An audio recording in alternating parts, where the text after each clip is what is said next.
go. Something weird happened where Umineko like stole my cursor just now and locked it like over this website button. It like ripped it from my second monitor, and even though I had Firefox in the way of it, it was just like, no, your cursor is gonna be there. I had to like alt tab out and like hover away from it. I've never seen that happen before, but granted, I don't spend much time idling on Umineko's title screen. So, I just got up from a 2-hour nap. Nap for 2 hours. Browsed my phone for a half an hour in bed. And now I'm actually back up. But I've got coffee. So I figured I'd kind of just jump right in. It's good, actually. I really wanted to make sure that I started the Live Myth of Television post-game tonight. So, of course, I have to do Umineko first. Every year, the relatives visiting Genjima would let out a sigh of admiration at the rose garden that first greeted them. They would stop there to chat about the rose's beauty and how well they were blooming that year. In the midst of all this, there was a single unhealthy rose, and Maria became overwhelmed with dejection at its condition. So this part's happening again.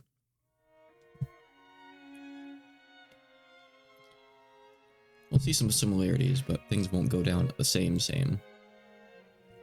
But George used his quick wits, also welcome Izu, and saying that everything would be fine if they took care of this poor thing, marked it with a candy wrapper, and immediately restored Maria's good mood. Then Battler, with whom she'd been getting along with well since that morning. Getting along well. Okay, it's not just like me having just woken up. It's written weirdly, right? That should be like getting along with well. Since that morning started talking about Halloween. I don't think I'm crazy. This was such a favorite topic of Maria's that she began playing around energetically again. To Maria, that marshmallow jack-o'-lantern candy, bought by her mother, was probably the greatest sort of treasure. They seemed to have bought several, and she demanded a trick-or-treat from every person she met, even candy instead of the other way around. I wonder why Maria likes Halloween so much. I always figured it was a pretty unfamiliar event for the Japanese. Well, it's a kids' festival where they get to parade around in costumes, right? 8:30. Hopefully we get the good ooh today, and not the bad kind of ooh we had last time. It can be fun to play around in an outfit that's different than usual. I think there's a slightly deeper cause behind it. After all, she is the witch Maria-chan. To think of it, when we were at the airport, did Maria say that if she was going to wear a costume, it'd be a witch? Does she like witches? Yes, she loves them. So much that it becomes a problem. Hey, it's not so bad. You expect kids at that age to love fantastical stuff like that. If it was just a hearing on some TV anime, at least it'd be cute. Judging by Rose's appearance, she wasn't very happy about her daughter's love for witches as a mother. The cousins other than Battler seemed to realize this, and they shrugged, wearing stiff smiles. So you're arguing that because she likes witches, she also likes Halloween? If we don't know, why don't we just ask her? Hey, Mario, how are Halloween and witches related? Oh no. As Battler asked that, George and Jessica let out a stifled ah, as if they were trying to stop him, but too late. Mario might have been waiting for just that question. After beaming for an instant, her expression turned a little mean, as if to say, "You're totally clueless, aren't you?"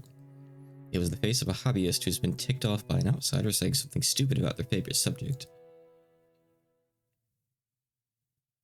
Ooh, to the Celts, the changing strength of the sun over the course of a year signified its birth, its growing up period, its aging and death, and then its revival. I get it.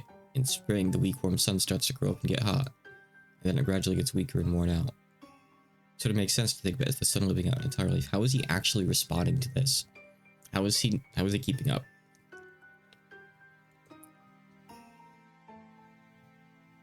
Straw's weird. Oh, it's split in two. Look, my straw just broke. You can't really see, surely. It like split on the end. I didn't bite it or anything. Just gonna flip that around. And a weird straw in my mouth. It's probably not this end. Okay. Sorry. Sidetracked.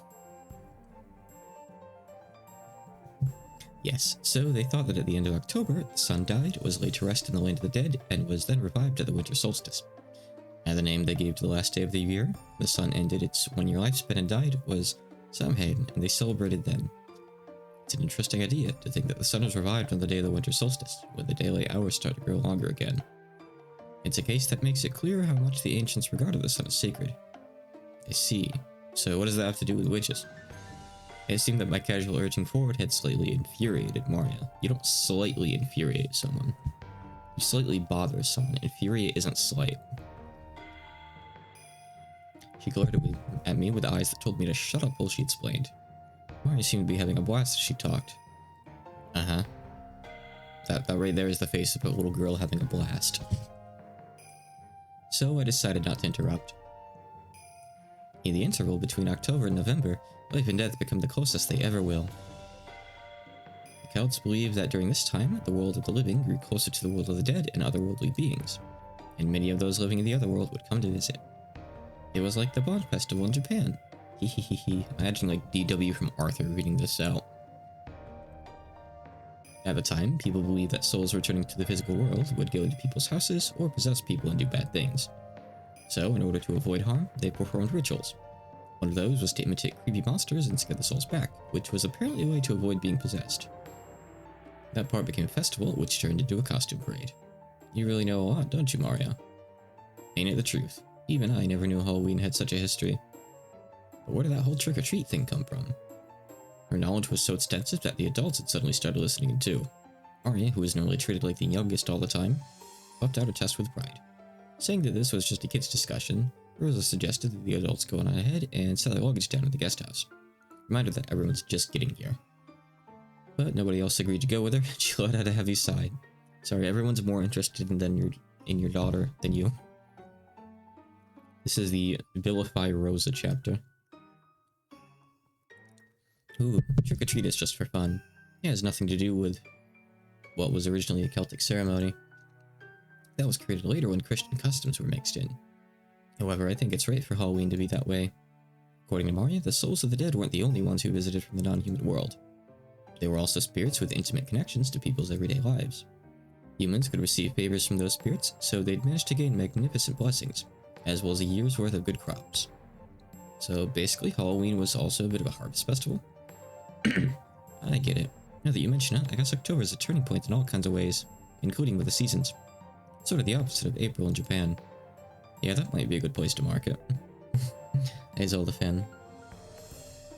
You got unchained on your first go. Ooh, and also the witches hold a witch assembly then, called a Sabbath. The witches thank the spirits that give out blessings of prosperity and reward them. Halloween costumes imitate the guests that come from the other side. In other words, you might say giving out candy is a way to show gratitude for the early harvest. Ooh, just like George Oni-chan says. So, Halloween is a time when those two worlds intermingle. In other words, it's the most important chance for witches to intermingle with guests from that world. Is that what you're trying to say? Ooh, just like Batley says. It's kind of, nowadays, just one of those capitalism holidays, though. I'm sure people make big money off of their, like, cheap Mario costumes. And you know what? You know what? October is when the power of witches and demons is at its most vigorous and prosperous. Hehehehe, I'm sure Beatrice will come. And then we'll eat marshmallow candies together, and she'll bring me to the Golden Land with her. We'll sing magical songs together, learn magic spells together, learn how to draw magic circles together, braid each other's hair. And then we'll learn the secrets of runes, and I'll become a great witch really, really quickly. Please, someone bop her on the head. My, isn't that wonderful? It's best for kids to have dreams. By the way, Rosa, how old will Maria be this year again? Maria, that's enough of that. Don't worry about it, Rosa-san. It's a dream all girls have at one time or another. Thank you very much, but Maria has already graduated from that age. Hey, I'm telling you to stop. Rosa scolded Maria, trying to shut her up before a cheery discussion about black magic earned her the snickers of her relatives. Oh, that sounds pretty detailed and impressive. By the way, who is Beatrice again? I know I've heard that name somewhere before. That word had been gone for 6 years, and completely forgotten about the legend of the Darkenjima witch. However, when he said he didn't know Beatrice's name, Maria's once bright mood soured in an instant. When he saw that, Battler immediately remembered that it was the name of the witch of this island, but the damage had been done. Until Maria's mood improved, she went on and on about many mysterious and fabulous episodes regarding the Golden Witch. I'm sure her mother must love that. That's enough, Maria. Thank you, Battler-kun, for letting her chat with you. Cringe. Hanakun, don't you have work to do? Please leave now. Koto-san, it looks like everyone wants to set down their bags for the time being. Sorry, but could you guide everyone to the guest house? Certainly. Well then, everyone, allow me to guide you. Then, if you will excuse me. Koto led the relatives, and they began to head towards the guest house. They were eager to set down their luggage and take a breather, so they didn't realize that Rosa and Maria weren't coming with them. After watching them leave towards the guest house, Rosa's face changed suddenly. She let go with the hand that had been gripping Maria this whole time. There was a bright red mark there, making it clear how much excessive force she had been using on Maria's slender arm. Just be happy that your kid has like a hobby. She has like an interest. She could become like a historian when she gets older or something. I don't know, or a Twitter artist that draws witches. One or the other, maybe. That hand then slapped against Maria's head.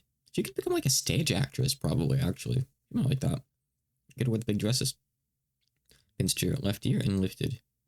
Even though I'm always telling you not to talk about witches, haven't I always said that was our promise together? Mama, ouch. Mama, ouch. Ouch, ouch, ouch. Ariel. You really do like blabbering on about Halloween all the time, don't you? Festival for witches? Who cares about the Celts, black magic, and all that idiotic trash? You're 9 years old. 9! Because of that scene you made in the train, I went to all the trouble of making a stop and buying you those disgusting monster marshmallows that look like they have fluorescent paint on them. I went out of my way to buy it, even though it made us late. How much more will you embarrass me before you're satisfied? You know, you could just lean into it, and I don't know, like your bully siblings would probably be like, "Oh, our bullying isn't gonna work. Time to stop trying." You know, probably. I have a hair on my keyboard. I'm trying to get rid of. As Rosa cursed, she twisted Maria's ear up, almost as if she was about to tear it off. Oh no, the first twilight. An expression of anguish spread across Maria's face while she frantically stood on her tiptoes, trying to soften the pain in that ear. Rosa suddenly grabbed the candy that Maria had been holding. She threw it on the ground and stepped on it over and over. To Maria, it was supposed to be proof of a memory, of a brief span of time when her mother had bought something fun for her. But now that same mother was grinding into the ground right in front of her. It was as though a brand had been pushed into Maria's eyes, leaving a mark that could never be erased. What's the deal with this disgusting candy? Disgusting, disgusting. It's because you're like that. It's all because you're like that. Disgusting, disgusting, disgusting. As she said that, she struck Maria's head over and over again with her palm. She didn't hit Maria's face, because the red swelling would stand out. Man. That's a line right there. She's literally like finding ways to physically abuse her daughter. That will still hurt, but won't be noticed by the relatives.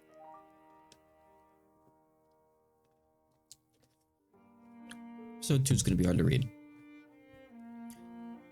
But anyone who hates Rosa for this will get some nice scenes later on to make up for it. I promise that.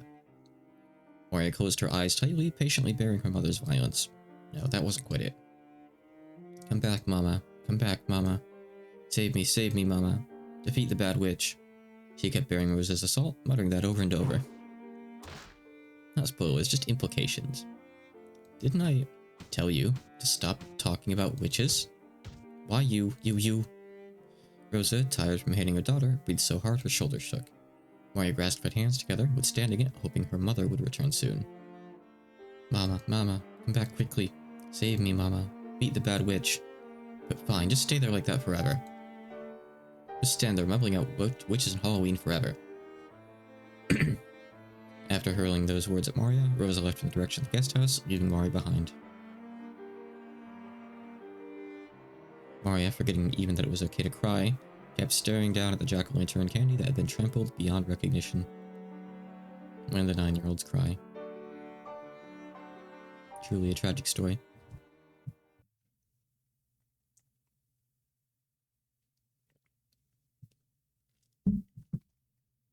Oh, Rosa. Where were you? I'm sorry. The roses were so wonderful, Rosa, set your luggage down quickly and come with us. We're gonna go say hi to Aniki. Hmm? What happened to Moria-chan? Is she still by the flower beds? Yes. It seems she found a rose she likes and insisted that she take care of it, refusing to listen. I decided to let her do what she wants for a while.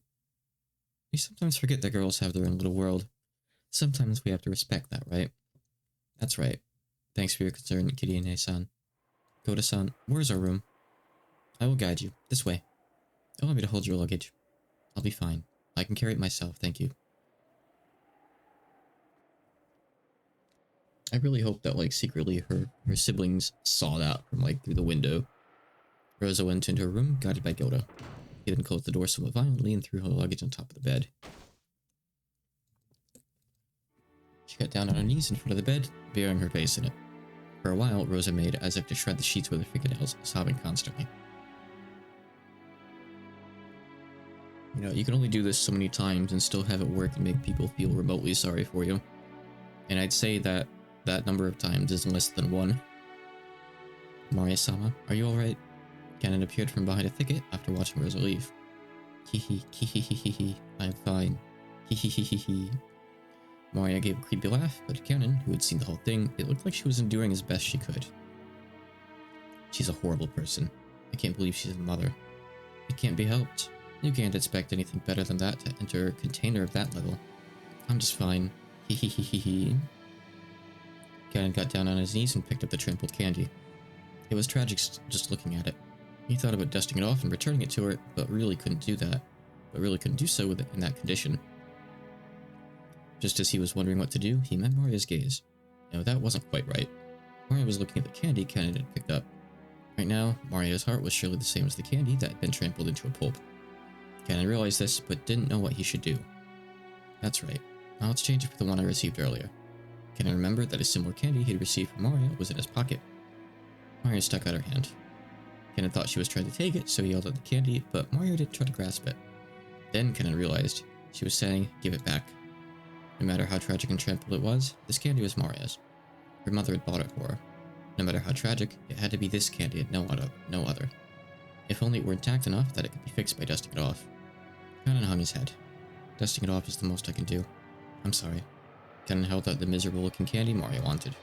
She took it and spoke. Thank you. A human can't do anything except dust it off, but a witch could restore it to how it once was. It would be easy for Beatrice. Hee. Maria-sama, you know about Beatrice-sama? Except for Battler, there was no way anyone related to the Ishida family could have failed to know Beatrice's name. But just now, Maria had bagged about Beatrice to Battler. It's a lot of B's.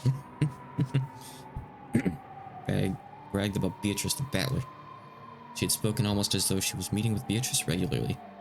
Cannon felt a sharp pain inside his left hand, which was curled into a fist. In the past, a witch called Beatrice had appeared to tempt him and Shannon. He'd always tried to think of it as a bad dream. However, Shannon insisted that it definitely was a real witch. And then this summer, the shrine to the local Shinto god was hit by lightning, disappearing without a trace over the span of a single night. He knew about Shannon breaking that mirror, and he remembered that, as the witch departed, she said she'd eventually be revived. And now, this girl who believed absolutely in Beatrice spoke as though she had met Beatrice herself.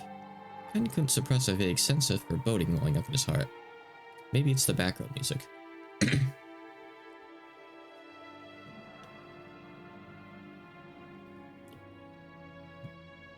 For a while, Maria remained silent, as though she could see into Kanan's heart, almost as though she was waiting for a memory of Beatrice to be revived. And then she spoke, as though it was a fact. Hee. You know, I'm friends with Beatrice. I'm even going to meet her today and play. Hee. You're going to play? Yeah, of course we'll play. We're going to study magic together. Hee.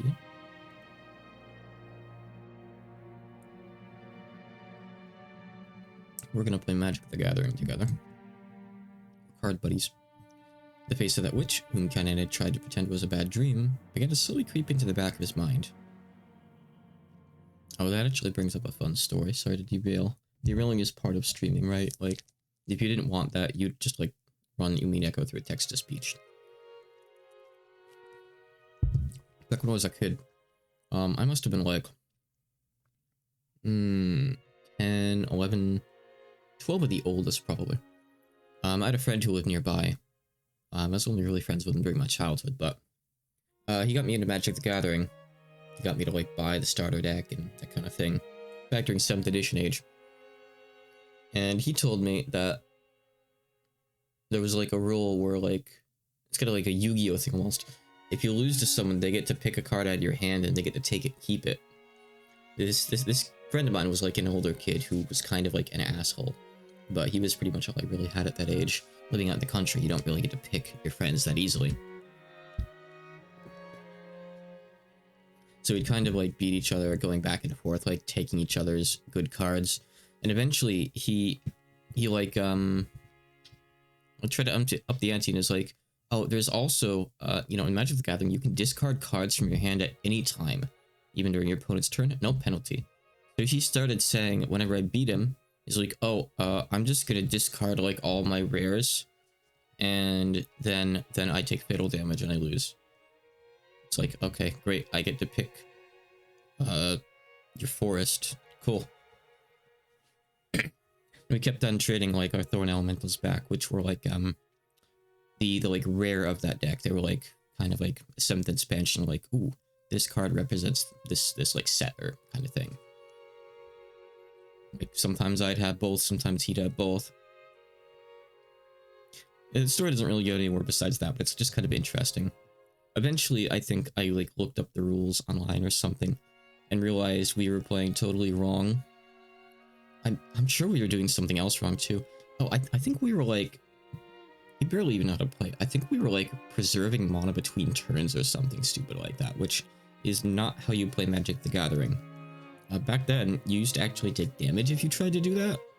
I think someone told me they removed that. I don't think mana burn's a thing in the game anymore, which is really weird, unless that's just Commander. I don't really play Magic anymore. I played a few games of like Commander in recent years on Tabletop Sim, but I don't know any modern cards. I played up through like Ravadin, I think it was called. Whatever came after Kamisawa, then I stopped. I played for a few years as a kid. Cool game. Cool game. Father says he's extremely busy with his Magic the Gathering research. Unfortunately, it seems he'll be unable to come down. Ooh, what a surprise. Come on, we've put this conference in our schedules and come all the way out to Rakenjima during this crazy busy fall season. Crazy noisy pizza town. You'd think Dad could at least be a bit more sociable. Yeah, seriously. Dr. Nanjo, is it really his research and his mood that are the problem? He isn't already bedridden, unable to get up, right? Well, I wonder. There's not much I can say. Nanjo glanced at Natsuhi. It seemed he thought it wasn't his place to speak without first getting Natsuhi's approval. Father's state of health is better than ever. It would be exceedingly rude to call him bedridden. But he only has 3 months left to live, right? Normally, wouldn't you expect him to be wasted away, unable to get out of bed? Isn't that right, Dr. Nanjo? For a normal patient, that would probably be the case. But Kinzo-san has extraordinary willpower. Perhaps that willpower has frightened even the Reaper away. Well, if he's that energetic, then I guess we have little to worry about in the near future, right? Though if he's got that much spunk, I wish he'd at least come to greet us. Isn't the whole point of this family conference to come and see Dad's face? I'm not even sure why we came now. Don't say that. If you were here, you'd complain the whole time about being unable to relax.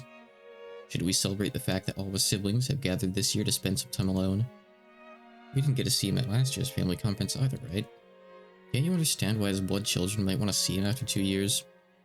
If there's anything you'd like to say in greeting, I will tell him for you. Or, Eva-san, is there something you'd like to discuss with Father beyond merely greeting him? Come on, what are you talking about? Sheesh. Matakumo. Give it a rest, Eva. Natsu-san, forgive us. Ava's just worried about Father's condition as his daughter. Please try and understand how she feels. No, she just wants to borrow money like else. No. Oh. Keep on drinking the coffee before it gets cold, otherwise I might have to reheat it. Indeed. Look how quickly you've grown to respect Father, now that you know how much longer he has to live. Yes, I believe I do understand why you want to see him so much. What are you trying to say? Quit it, Aniki. Why don't we pray that his mood will improve by dinner? Anyway, we've only just arrived. For now, we're only here for a casual greeting. And we could even hold a family conference without Dad. In fact, there's a few things we siblings shouldn't bring to him until we formed a unified opinion. Isn't that right, Hideyoshi-Nisan? Yep, just as Rudolph-kun says. This is the only time of year we can all meet in person. We've got to take this valuable time seriously and be frank with each other. Even though the tea hadn't yet arrived, they were very determined. But before that, perhaps we can spare the time to enjoy some black tea at our leisure.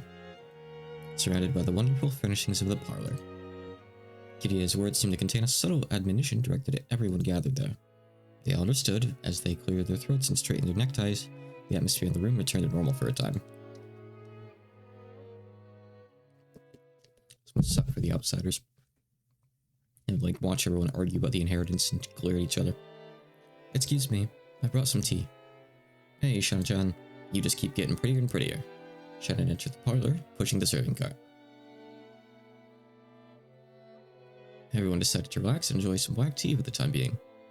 A wonderful aroma began to spread throughout the room. As far as anyone could see, the strained atmosphere from before Shannon's arrival seemed like a lie. Of course, Shannon, who was sitting at the tea, probably didn't even notice. Kirie seemed to laugh faintly at how adult everyone was suddenly acting. Rudolph didn't like it when Kirie took the initiative and spoke at the family conference. It was his worthless male pride. He probably didn't want to look like a weak man who took advice from his wife. She understood that and did her best to refrain from saying any more than was necessary. She's like one of the smartest characters here, by the way. She shouldn't get this kind of flack. So she separated herself from the circle of siblings, who only superficially appeared to be enjoying some time together alone, and casually drank her tea near the window. Oh, Rosa-san, I thought you siblings were enjoying some alone time. You must be joking. Sorry, don't take it the wrong way. I'm just a little exasperated by my husband. Apparently, Rosa hadn't been able to keep up with that on the surface friendliness. They had come here to fight boldly and dirtily, each trying to grab a part of the inheritance for themselves. She probably didn't like suddenly pretending that they were all chummy. Or maybe she was just still too immature for that.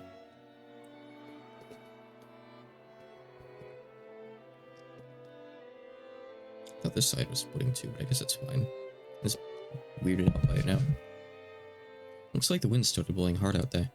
The plants are all shaking so much. The typhoon's probably got pretty close already. I wonder if we'll see a lot of rain tonight. Oh, you will. Maria-chan really has grown a lot this past year. Does it look that way? She still can't even fold her own clothing yet. No, it's true. It's because she is such an affectionate mother. She'll grow into a girl with a rich heart. That's some nice manipulation there. Rosa fell silent. Maybe she was unsure as to what Kirie meant by that. I think she is subtly telling you you're a shit mother. I'm a failure as a mother. Children don't get to choose their parents. That poor girl. Doesn't that go both ways? The parent can't choose what kind of child they have either. Rosa bit her lower lip. This isn't a matter of assigning blame. Isn't it enough that you take your time and watch over her as she grows, conscious of the fact that you'll be living together? You spend every day with Maria-chan, so you probably don't notice the small changes. But the rest of us, who haven't seen her for a year, can see clearly how much she's grown. If you really mean that, thank you very much. Then, if you will excuse me, if there's anything you desire, please call for it at any time. Shannon bowed politely and left the room. As Hideyoshi and Rudolph, who had a soft spot for women, watched her go, the atmosphere of the room began to revert back to what it had been right before Shannon's visit.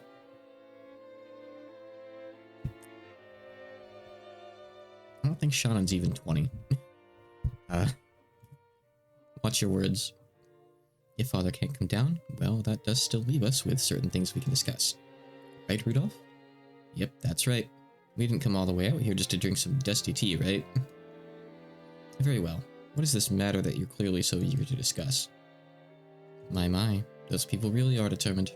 They certainly got started quick. I need to join in too. If I don't assert myself, those people will quickly forget that there are 4 siblings. Sounds like you've got it pretty tough yourself. Maybe I spoke too harshly. Forgive me. No, I don't mind. I'm the one who should be apologizing. To your daughter. As a pair of mothers with daughters, we should talk more often. Every single time we meet, we end up talking about something shitty. This hasn't come up much, but Balor has a sister. The more you know. She's just not here. She literally just, has a stomachache and doesn't come to the conference. You can blame the atmosphere in the mansion for that. Once we start breathing in this air, the mood between us gets so strained.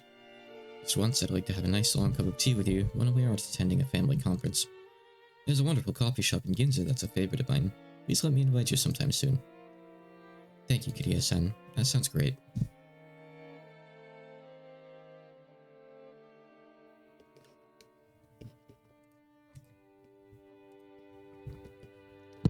I just did the half an hour mic refresh.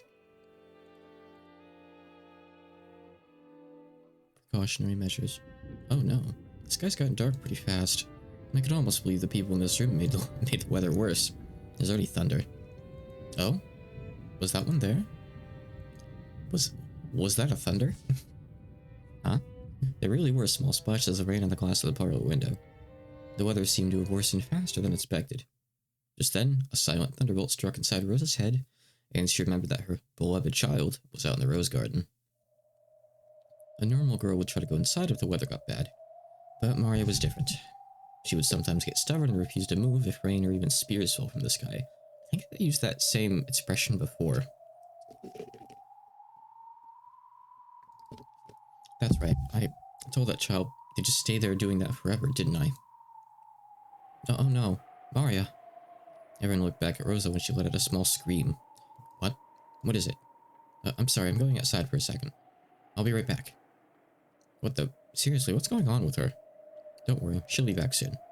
More importantly, shouldn't we begin our main topic? That's right. We can keep talking about that without Rosa. Let's return to our discussion.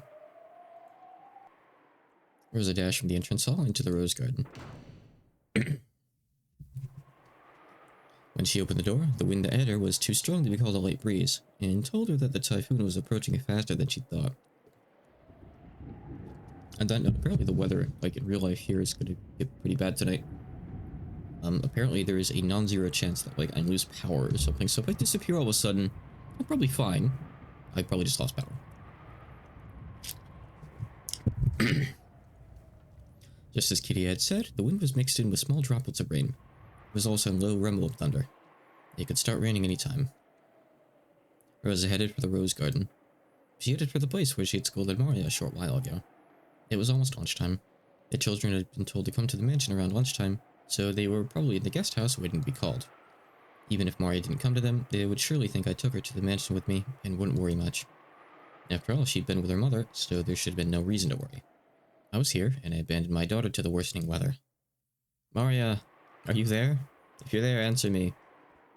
Ooh. I was right. She was still standing stock still, exactly the same way she had been in the place where I'd scolded her. Held in her hand was the candy that I'd bought, given her, and then stepped on and crushed. With that gripped in her hand, she stood there as the powerful winds whipped her hair about, tormenting her. I'm sorry, I'm so sorry. Sorry, Maria. Forgive Mama. Ooh, Mama, welcome back. I waited a long time for you to come back. The scary witch pinched me, but I stayed strong, waiting for Mama to come back without crying. Maria, forgive you, Mama. Forgive you, Mama. You didn't do anything wrong. You were just possessed by a bad witch again. So I'm fine. I really like you, Mama. I love you. I'm sorry, I'm sorry. Please forgive you, Mama. We're losing to the bad witch. There was a buried face in Maria's small chest, crying and begging forgiveness. And once again, those tears dripped down after who knows how many times. If only the brilliant sun had been shining on the two of them, all of their cares would have been evaporated, and it might have felt like they could begin anew.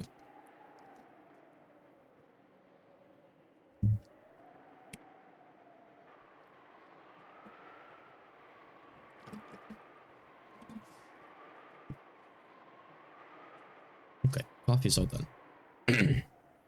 However, what surrounded the two of them was the worsening weather. Sadly, there were only fierce winds with occasional thunder. The sound of Maria sniffling brought Rosa back to her senses.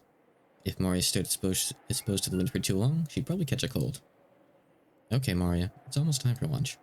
But you come back to the mansion with me. Ooh, won't go. But why not? Rosa thought she'd already received Maria's forgiveness, so she hadn't mentioned Maria would refuse. But that expression on Maria's face didn't look like that of a child resisting her mother. Just breath. Cat, you are suffocating me with affection, okay? I'm trying to read.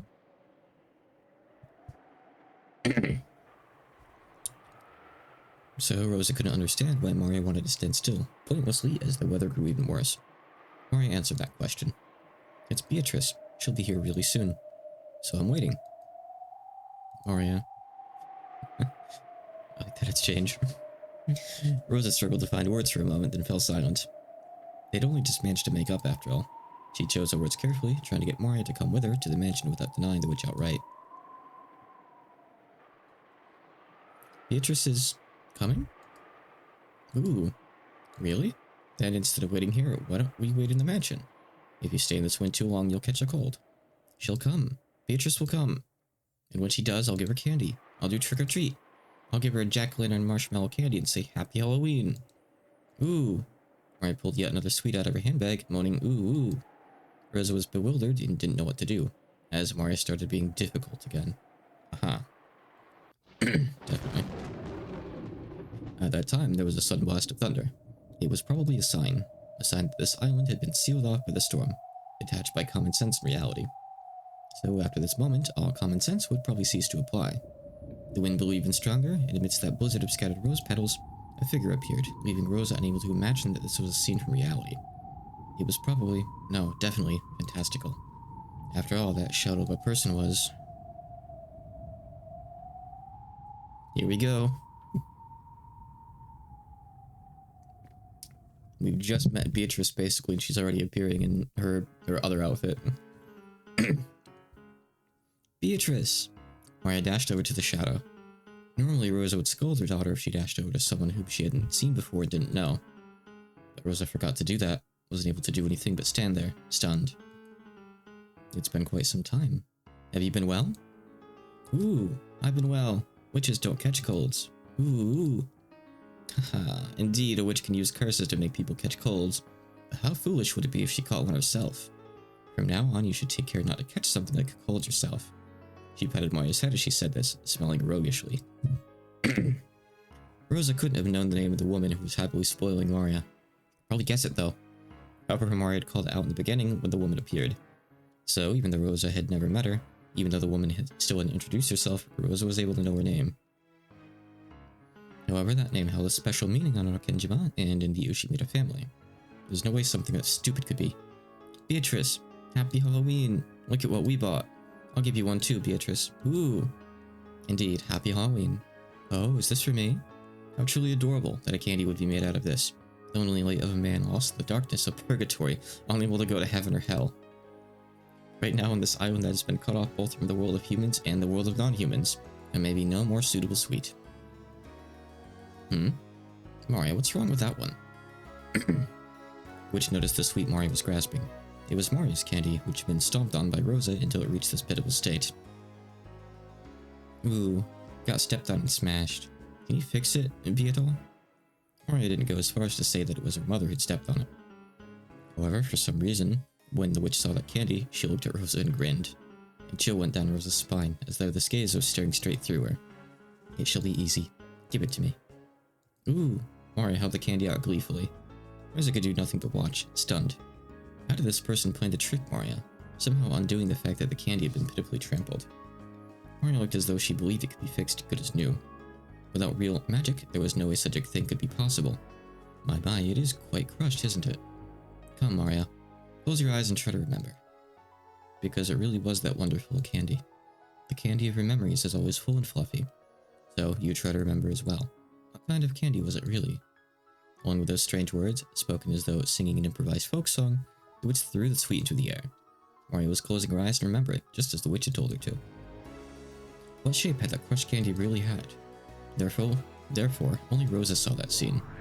The sweet that had been thrown into the air burst into a gold color. No, that wasn't it. Those were golden butterflies. They scattered into several golden butterflies, and they began to gather at the witch's hand, which was held up to the sky. And as she did this, unbelievably, it returned to its beautiful original form, no different from when it had been bought. Only Rosa and the witch witnessed that scene. Unable to comprehend what was occurring right before her eyes, Rosa stood with her mouth hanging open, completely forgetting to shut it. You may now open your eyes. Take it. With this, your sweet has returned to normal. Ooh, Beatrice is always incredible. Incredible! Well, guys, magic exists apparently. We've seen it. We've seen magic. Game over. Wait, why is there still another 6.5 novels left? There was a stark contrast between Rosa's shock and Maria's innocent joy. Was that what the witch was laughing at? A smile floated to Beatrice's face, one different from the smile she'd shown Maria. Does my face seem familiar? If you stare so fixedly, you might burn a hole through it. I'm sorry. Those words triggered something very clearly in Rosa's mind. Rosa knew this face. She knew it from the portrait of the witch. But no, wait, could this mystery woman really be? Oh yeah, the fighting game is like crazy magic stuff. I forget which characters are available. I want to see if you can play as like Natsuhi with the gun, by the way, or something like that as well. There's like magic and non-magic characters. It's really goofy in that sense. I don't think I'm remembering that wrong. Don't go look at it though. You'll get spoiled on so many characters. You're gonna look at that and be like, who the hell are all these people? What's with the goats? You didn't hear anything from me. Maria, I give you this in exchange for the sweet you gave me. Ooh, a letter. The witch pulled a western envelope from her pocket and gave it to Maria. However, when Maria made to open it, the witch stopped her. You must not. The time will soon come for you to open it. Until then, you absolutely must not. Take good care of it. It will be your invitation to the Golden Land. The Golden Land, so you'll finally take me there. Disneyland. Disneyland. Take it and treat it with care. You must not show it to anyone. Ooh, I'll keep that promise. You've always got to keep promises with witches. And this is for you. Huh? Me? She probably hadn't imagined that the witch would speak to her too. Rosa was bewildered by the second western envelope which was thrust before her. She'd seen this type of envelope before. There could be no mistake. It was one of Kinzo's special envelopes used when he wrote with his own hand and bearing the Ushibita family crest. It was sealed with red sealing wax, and furthermore, it had a mark that seemed to have been made by the head's ring. In other words, even without asking what was inside this letter, Rosa knew that this woman, whom Maria called Beatrice, was trusted enough to be placed in charge of a personal letter of the current Ushimura head. It could have been any of the 4 siblings. However, the fact that I had met you here probably means that you were chosen by Kinzo's roulette. So take it, then read its contents aloud while seated at the dinner table, when all the siblings are gathered. What did you say? Rosa looked back and forth several times between the witch's face and the envelope that had been handed to her. Today was the family conference, and the biggest object of discussion would be the inheritance problem. So she had joined together with Ava and Rudolph, and they planned to force a certain condition on Kraus to try to extort several hundred million yen in cash out of him. It was as if the witch could see through all of that. What does she intend to announce when all the siblings are gathered? And with a personal envelope that no one but the Ushimura head can use? Maria, the weather is getting worse. Return to the guest house and wait for lunchtime. And Rosa, we'll meet again later. I'll be to introduce myself again at that time. The witch turned her back to her, laughing. Then she began to head towards the mansion with an air of composure. Maria energetically called out and watched her go, then began to dash towards the guest house, leaving Rosa behind, as though she wanted to inform the other cousins of her fortunate meeting with the witch as soon as she could. At last, Rosa was left alone in the rose garden as the winds grew stronger, unable to do anything but pray that what had happened was just a daydream. Beatrice sure seems kind of nice sometimes for, you know, someone who apparently killed everyone last time? Weird. A lot of questions to ask, right? When the witch reached the entrance hall, Genji could be seen there. Genji welcomed the guest, approaching the entrance hall with a respectful bow. I've been waiting, Beatrice-sama. It's been quite some time, Genji. You've gotten old. No matter how old it becomes, furniture carries out its work like furniture until the end. I remember how that man's wife used to be jealous of you. Is Kinzo doing well? He is doing extremely well. The witch probably laughed because she knew Kinzo's own doctor had announced that Kinzo didn't have long to live. However, if anyone actually looked at Kinzo and noticed his vigor, which wasn't at all what you'd expect from someone near the end of his life, they might easily call that doing extremely well. Maybe that's what the witch was laughing at. Then let us go and greet him. I look forward to hurling curses at each other after 30 years. As the witch grinned, she started walking, leaving Genji behind. Her gait was like that of a family member who knew the inside of the mansion well. Genji followed her in the manner of one who served her.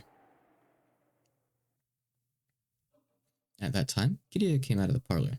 She'd probably gone out to fix her makeup or something. And when she saw Genji following a witch, she was surprised, although her expression did not change. I guessed her Kinzo had arrived, despite him being almost dead on the day of the family conference, when the fate of the inheritance was to be decided. And furthermore, this person was familiar enough with the Yoshimura family household that Genji was following behind her. Kiria immediately realized that this person she had never met before was deeply important. Kiria and the witch's eyes met. Realizing that it would be rude to pretend not to notice, she greeted the witch. It's a pleasure to meet you. You were Rudolph's second wife, yes? Correct. This is Kiria-sama, Rudolph-sama's current wife. From this exchange, Kiria realized that this was a guest of fairly high rank. Barely. Even amidst the Ushi had made a family. And the fact that this was a guest on that level, coupled with a resemblance to the portrait in the entrance hall, made Kiria's eyes instantly open wide. Just imagine her like looking up at the portrait, looking at Beatrice. Oh?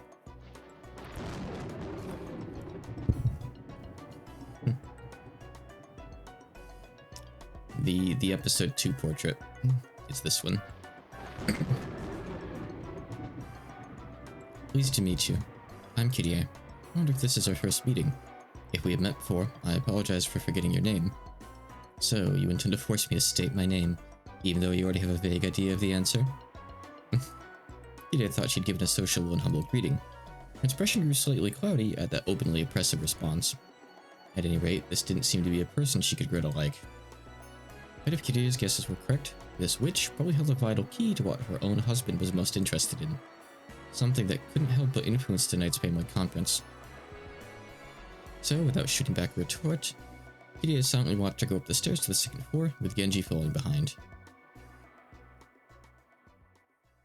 So we've had multiple people meet Beatrice. I guess she's real. So when someone tapped her shoulder from behind, she was so surprised she almost choked. It was Natsuhi. Kirie-san, why are you standing still in a place like this? Are you not feeling well? I'm sorry. I was just fascinated by the portrait of the witch for a bit. Oh, you mean the Golden Witch Beatrice? The one whose gold was supposedly necessary for the revived Ushibuna family we see today. Quite a fantastical story, just what one might expect from father. Natsuhi spoke in a perfectly ordinary way. It was the sort of comment you'd expect from someone convinced that the thought of a witch existing was ridiculous, no more than another of Kinzo's ramblings. However, for some reason, that point of view didn't seem quite right to Kirie now. Just a moment ago, she herself had seen the Golden Witch come in from the entrance hall and climb up the stairs. So Natsuhi's words made it feel as though someone was trying to deny the existence of that person, or else make it seem like she was never there to begin with. I'm gonna go get water. I'll be right back.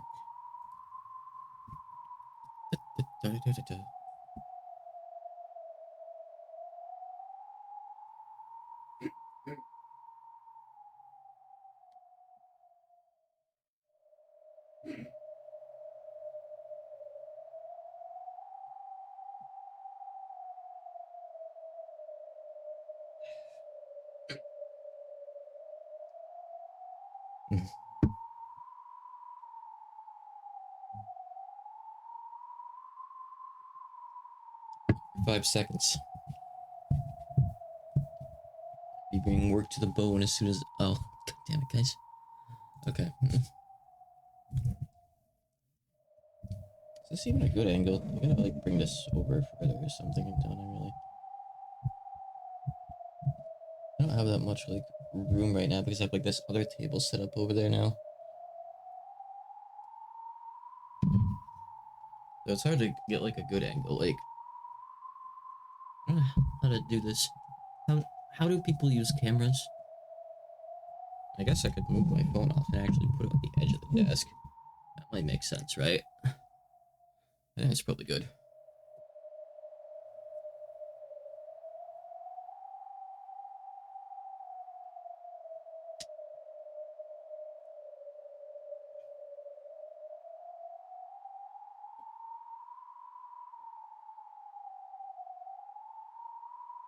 Ugh. Okay, I've had points put into my library levels.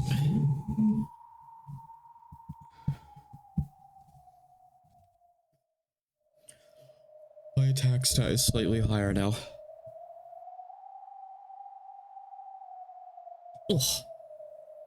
Okay, okay. Oh. Oh. Oh, hey, no one's used that in a while. That doesn't load, Birdie. Send that to me on Discord or something? It says this content is no longer available.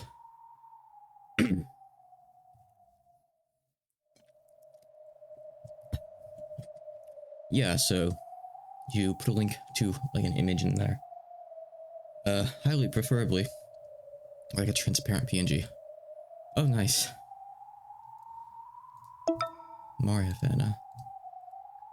It's adorable. One sec.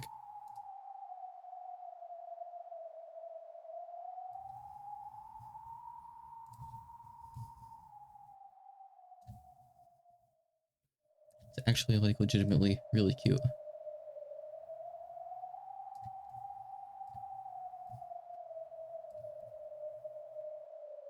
She fits over there really well too, actually. Thank you for the art.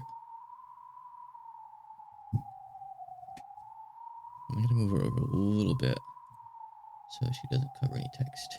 Perfect.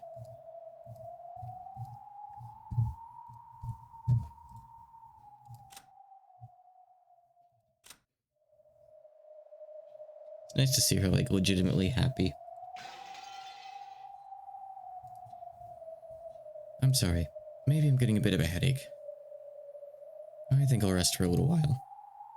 Oh, is that so? I have some good headache medicine. I'll get it for you.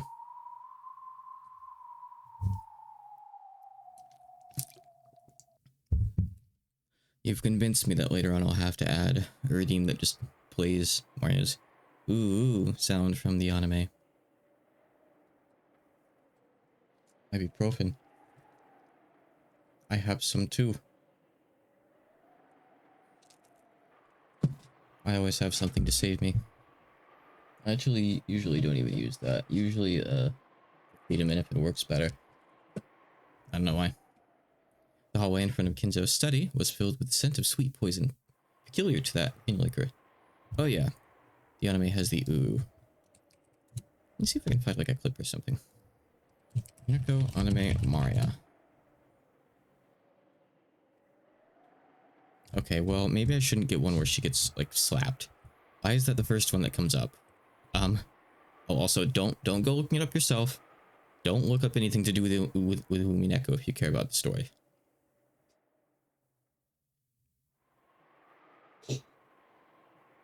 Okay, well, we have two options here. You can either not see any clip, or you can see a clip of Maria going ooh, but also getting shouted out on the train, which was actually from episode 2. Which will it be? Do we want to see a kind of depressing clip or no clip?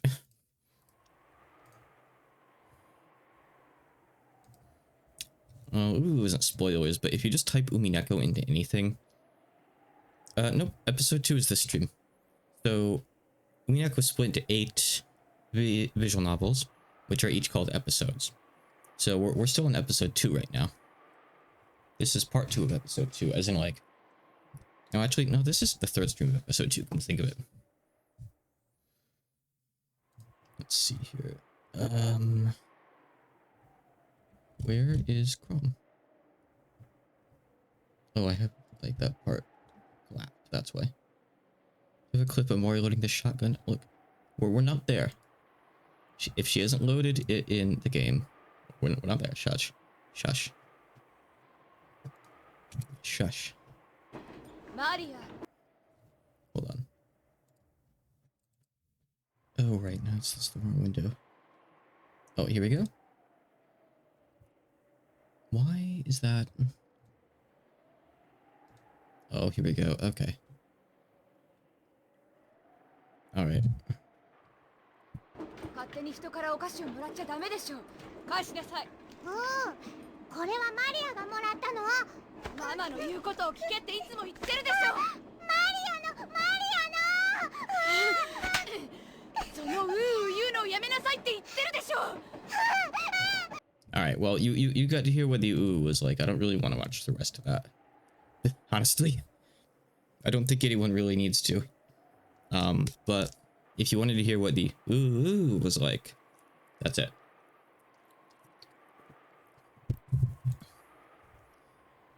The hallway in front of Kinzo's study, it does hurt to watch. It's hard. If you want to see bad things happening to adults, watch or read Umineko. If you want to see bad things happening to children, there's a lot of that in Higurashi. There's still some in Umineko, granted, obviously, but not quite as much, thankfully.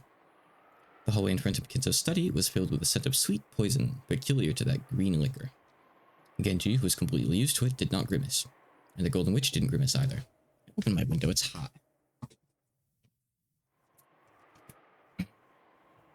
Weather seems fine outside so far. Not even any wind or anything. How long has he been in there since last he left? Yeah, real, it's Beatrice. Look, she exists. She's real. Magic is real. We've seen magic live on camera today, too.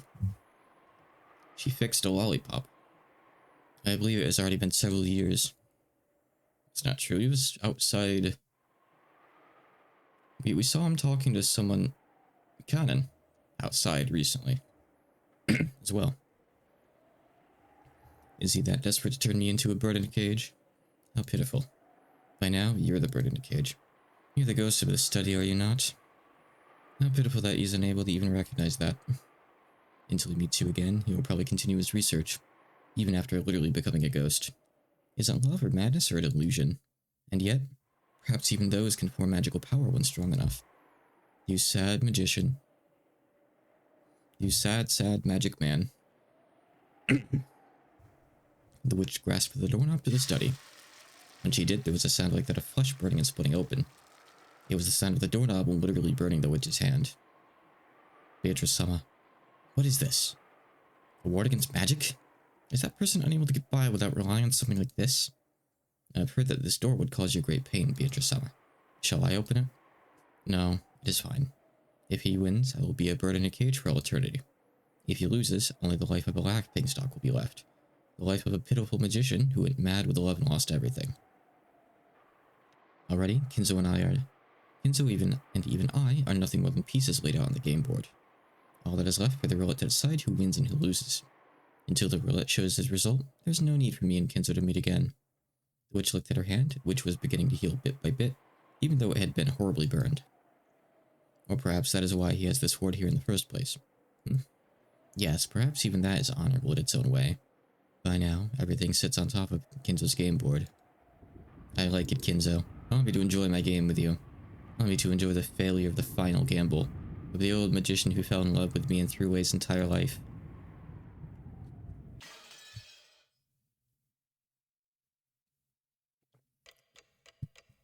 We're still just at the start of day 1. Look at all the time we still have left. Look, we went 1 whole hour without anyone dying. It's a new record. Put that up on the board. Who is it? Excuse me. I have brought lunch. Enter. Excuse me. After receiving approval, Kanan entered the VIP room, pushing the servant cart that carried lunch. The servants called this room the Witch's VIP room. That was because Kinzo strictly ordered that it always be kept clean so that it could be used at any time. Even so, guests would not be allowed into this room no matter who they were. That's why, at some point, the servants had started calling it the VIP room, which was supposed to be set aside only to welcome the special person Kinzo waited for, the witch from that portrait. Today, Kanan realized that this was absolutely true. When he entered the room, the blonde-haired witch was gazing out the window. Outside, the rain was no longer falling weakly. As she looked at the beautiful rose garden, which had been tended to over several days for today's sake, as she saw the winds and rain ravage it, was she struck by some sentimental feelings? Kanan was not able to tell anything more from her back which faced him. I will prepare the meal, Beatrice-sama. Kanan went out of his way to call the witch's name, hoping that she'd turn around. He wanted to know. He wanted to know if the witch who tempted him and Shannon in the past had really appeared again. When he did, the witch whose name had been called laughed, her back still facing him. Holding back her voice, she laughed. Kanan was startled. It was almost as though she'd read his mind and knew that he had called out to her, hoping to make her turn around. It smells good. It appears Kraus hired a good cook. Yes, he is called Goda and was employed here recently. There's nothing better than being skilled at cooking. Delicious food completes the 3 pillars of pleasure for living in the human world. It is the secret of preventing boredom after 1,000 years. Canon and the witch's eyes met. Then she grinned. Without a doubt. Certainly. This was clearly the witch from that day, Beatrice. The witch that no one but he and Shannon could see in the past finally held a form. And it arrived openly as guest through the entrance hall. Is this actually Beatrice and not someone who looks like her? I mean, she is calling herself Beatrice. So, who do you think she is? It says here, Beatrice. Mysterious visitor and 19th person who appeared on the day of the family conference. She goes by the same name as the Golden Witch who gave the gold to Kinzo. The reasons for visiting are unknown. She was ushered into the VIP room, which no one had been allowed to use in the past. Sounds like a Beatrice to me. She's clearly Maria in a trench coat. She's like 2 or probably 3 Marias in a trench coat at that height. In fact, she looks taller than anyone. Like, look how short Genji looks. Like, he's got these tiny stubby legs. And meanwhile, I feel like Beatrice has longer legs. Maybe it's an illusion from the stockings. JP, you can switch between languages. This is a good release. You can switch between languages, as well as the new hideous art, which I'm not going to use. Here, look. Maria looks like this now. She's a bit different looking. Not everyone's seen this art yet, so I'll just run through it real quick. Yeah, it was so popular they put it into Japanese. There you go. You said it. Valor looks terrible. Like the new Mario. I don't know. I just don't really like the art style, personally. The faces are kind of just like ugly. There's other art that you can like mod into the game. I think this is, let's say there's like from some other like, are these like from the Pachinko game or like a mobile port or something? I don't know. I think the PS3 art is pretty well regarded.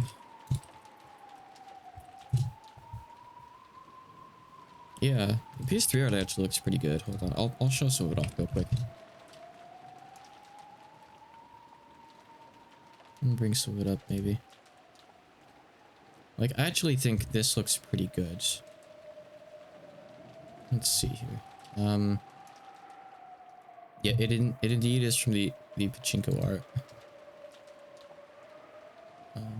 Here, look. See, that art on the right is actually good. That seems like pretty faithful to what we have. Granted, Valor looks a little bit less doofy, but still.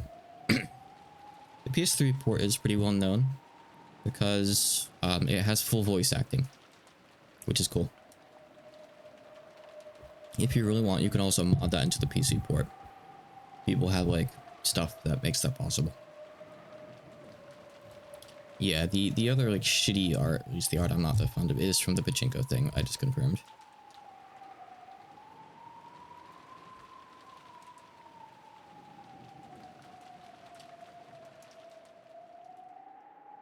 I guess there was even a PS4 release, huh? Funny.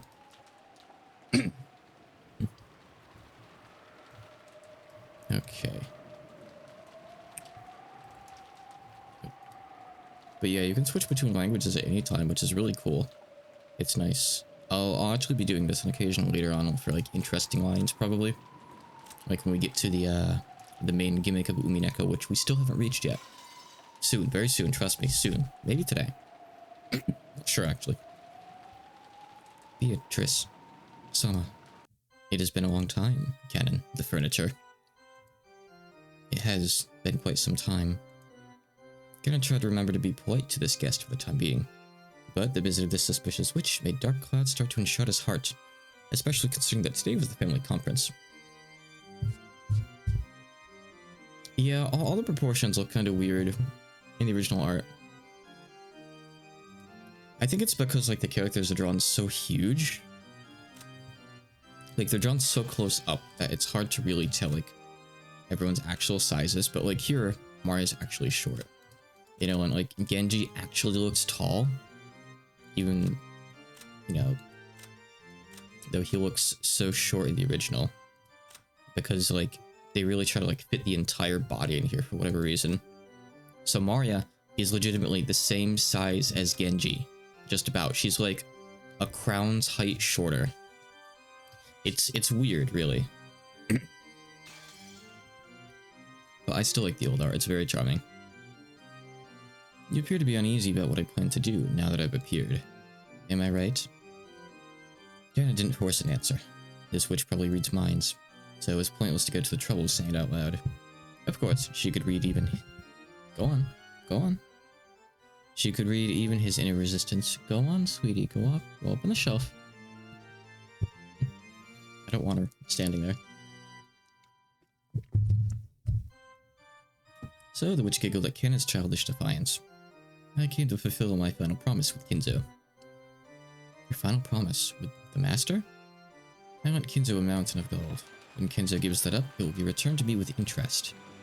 I came to accept that interest tonight. I don't know what you're talking about. However, uncertainty began to gather in his heart. Whatever this witch had to say, it couldn't be anything good. There's no mistake. Whatever witches have something to say, it's never anything good. Wait, I should actually check. Hold on. I wanted to see what her laughing was. There you go. It doesn't say cackle, it's cuckoo. I don't really know how you'd actually sound that out to like make it not sound goofy. But just know that she says cuckoo. It's just like evil laughter. It shows up a lot in Devil of Decline. I don't know if it's a vampire laugh. Maybe. When the devils in Devil of Decline do it. You are correct. However, like scissors, the potential of witches depends entirely on how they're used. Thanks. Sometimes there are those like King Solomon who succeed in great exploits with their scissors. However, most who make use of us end up meeting a cruel fate, just like someone who accidentally tries to use left-handed scissors even though they're right-handed, just like in fairy tales. Cuckoo, but Kinzo is crafty. He has incorporated even my collection of the interest into his ceremony. Is he an absurdly powerful magician who can surpass even me? Or else a mere fool possessed by madness? Amusing. Truly amusing. Ken couldn't guess what the witch was muttering and laughing about. All he knew was that anything that made this witch laugh must have the exact opposite meaning for everyone else. And in the back of his mind, the horrifying words the witch had spat at him in the past began to resurface. What, did you think I'd lend you my power and ask for nothing in exchange? I'll gladly assist a pair in love. And in exchange, I'll enjoy watching the cruel fate they'll eventually meet. I have never come across a better show, not over the course of 1,000 years. Hey Canada, do you remember the part where she called you furniture? That was good times too, right? Could it be that you... Yeah. Behold the sweet fish river running through my beloved hometown. You who seek the Golden Land, follow its path downstream in search of the key. The witch suddenly began to recite a bizarre poem. It was something he remembered hearing. Could it be the witch's epitaph? Wait, is that epitaph? There was no mistake. It was the epitaph that accompanied the portrait of the witch Kinzo had put on display.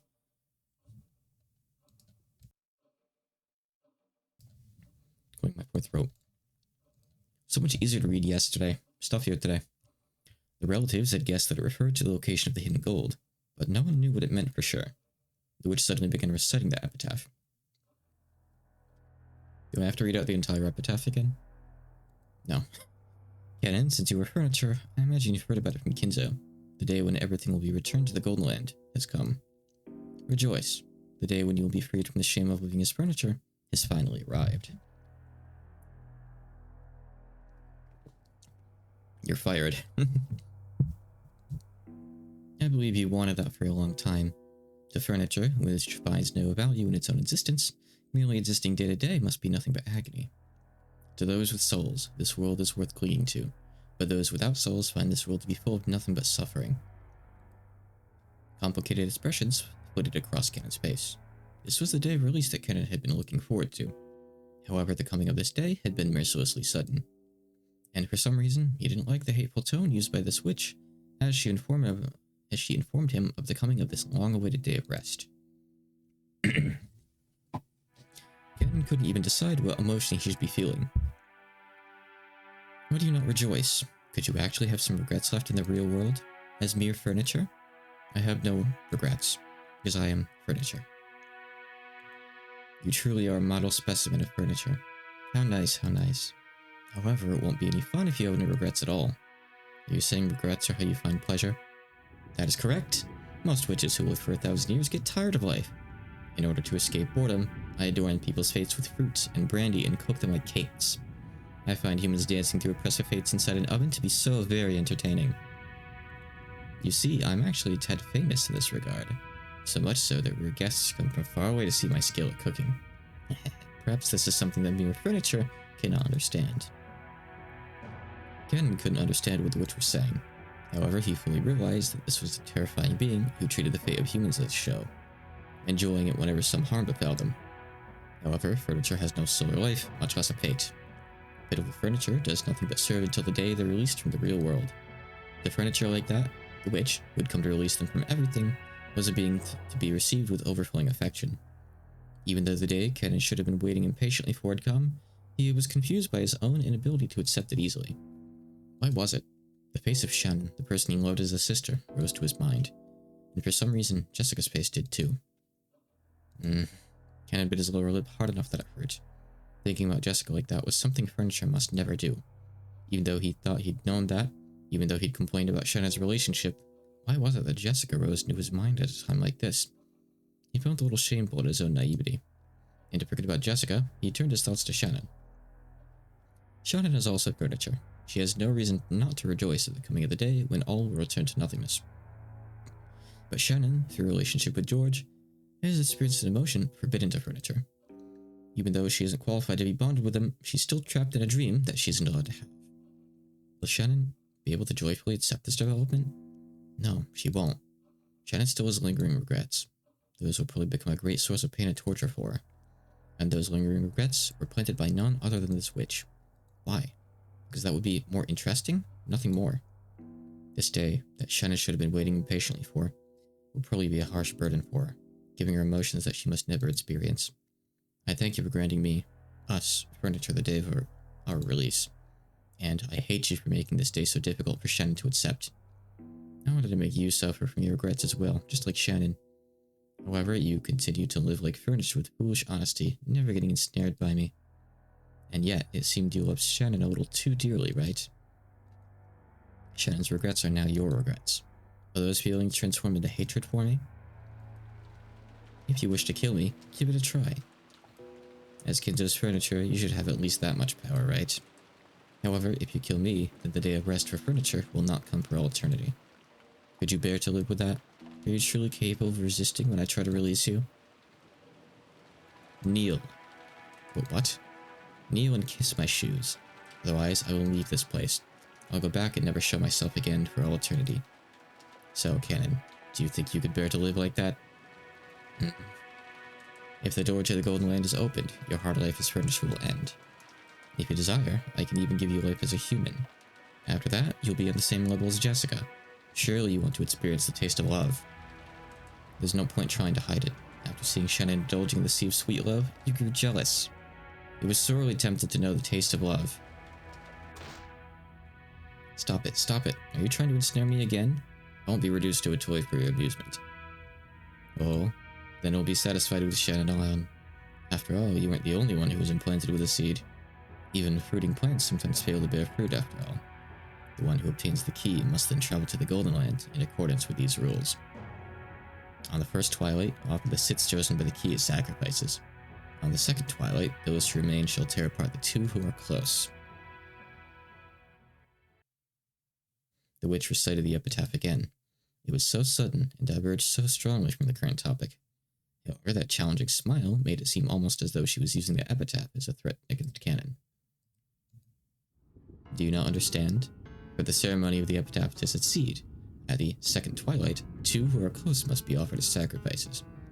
It could be any two who are close, a husband and wife, or even a pair of lovers. Isn't that all? Is she saying that husband and wife aren't a pair of lovers?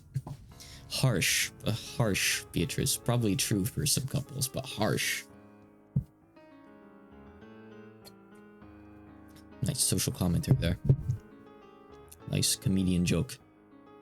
According to the rules of the ceremony, who'll be selected is up to me to decide on a whim. Don't you think there could be no more fitting sacrifice for the second twilight than Shannon as she is now? You dirty... Kenan realized something. Until today, he thought he'd given up everything else and lived as furniture, acting like furniture. But in reality, that wasn't true. He loved Shannon too dearly. Therefore, when Shannon was in pain, Ken assured him that if only Shannon had continued to live as furniture, indifferently like Kenan, without any regrets in this world, he wouldn't have had to be in so much pain. The witch planned to toy with Shannon, who had known the taste of love. No, whom she had taught the taste of love, as she killed her. She wouldn't be welcomed into the Golden Land and granted a compassionate release. Instead, if the witch had her way, she'd be used as a sacrifice, subjected to the utmost of torture and pain, and forcibly turned into a human foundation for this evil ceremony. And this witch would probably make Shannon meet this horrible fate, for no reason other than that it was amusing to her. Furthermore, she was threatening to do this so that she could make Kenan, who had never submitted to the witch, finally give in. It was that simple. In the end, though he had tried to resist the witch and avoid pleasing her, he had only made things more amusing for her. After all, he was furniture. No, a toy. They were nothing but toys meant only to distract her from her boredom. What will you do, Canon? If you deal, I might refrain from choosing Shannon as a sacrifice. See? I've always wanted to make a toy like you surrender someday. Hehehe. Without even a fragment of elegance, the witch sneered at Canon and laughed indecently. For anyone not in the know, Beatrice's face and kind of like the Umineko quote-unquote resting witch face is what inspired this emote. I had to come up with something for bio, for Beal. I wasn't really sure what else to do. I figured because she smokes the pipe like Beatrice, this would kind of be fitting. That's right, she'd predicted Kenan's submission even before he'd made the decision himself. Kenan chose to get down on both knees in front of the witch. It didn't matter what happened to himself. However, the one thing he couldn't bear to see was Shannon, who had given him his only reason to live during his days as furniture, being toyed with like this. That was why kissing the shoes of the witch was an easy oath for Kenan to make. When his quivering lips actually touched the witch's shoe, Beatrice let a look of ecstasy rise to her face, then laughed with a voice filled to bursting. At that moment, the witch, who had grown bored of life after 1,000 years, was completely filled with the evil emotion that she lived for.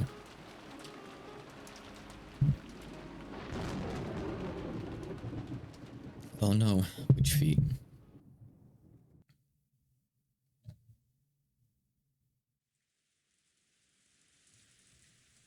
It's a little bit chilly from the window, but it's still better than keeping it shut, I think.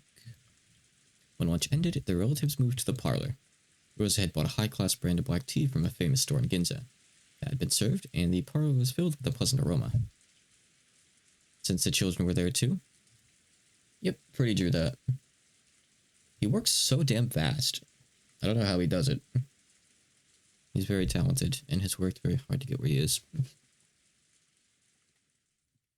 Talking peacefully about recent events and how their children were growing up. It started raining, so the children couldn't do anything but sit here like this, watching TV, unable to go outside. Maria was apparently a TV kid, and she kept watching a boring daytime program without getting bored, giggling all by herself. At first, Bowler joined in, seeming to deepen his relationship with Maria, but he'd gotten up early that morning and was gradually hit by a wave of drowsiness. Oh, that's a big yawn. Did you get up really early this morning? Oh, something like that. Now the tension's gone. I've started getting sleepy while listening to the sound of the rain. Umineko, rain ASMR. Tension? You call freaking out like that tension? Beatrice whispers the epitaph in your ear for 2 hours while you listen to the rain and the sound of the typhoon outside, and eventually seagulls at the end. At least it is for me. Bowler gave another great yawn and slowly lay down on the sofa. He really did look tired. Why is Battler yawning? Why are humans like this? Battler win? What do you mean did Battler win? They haven't even started their game quite yet.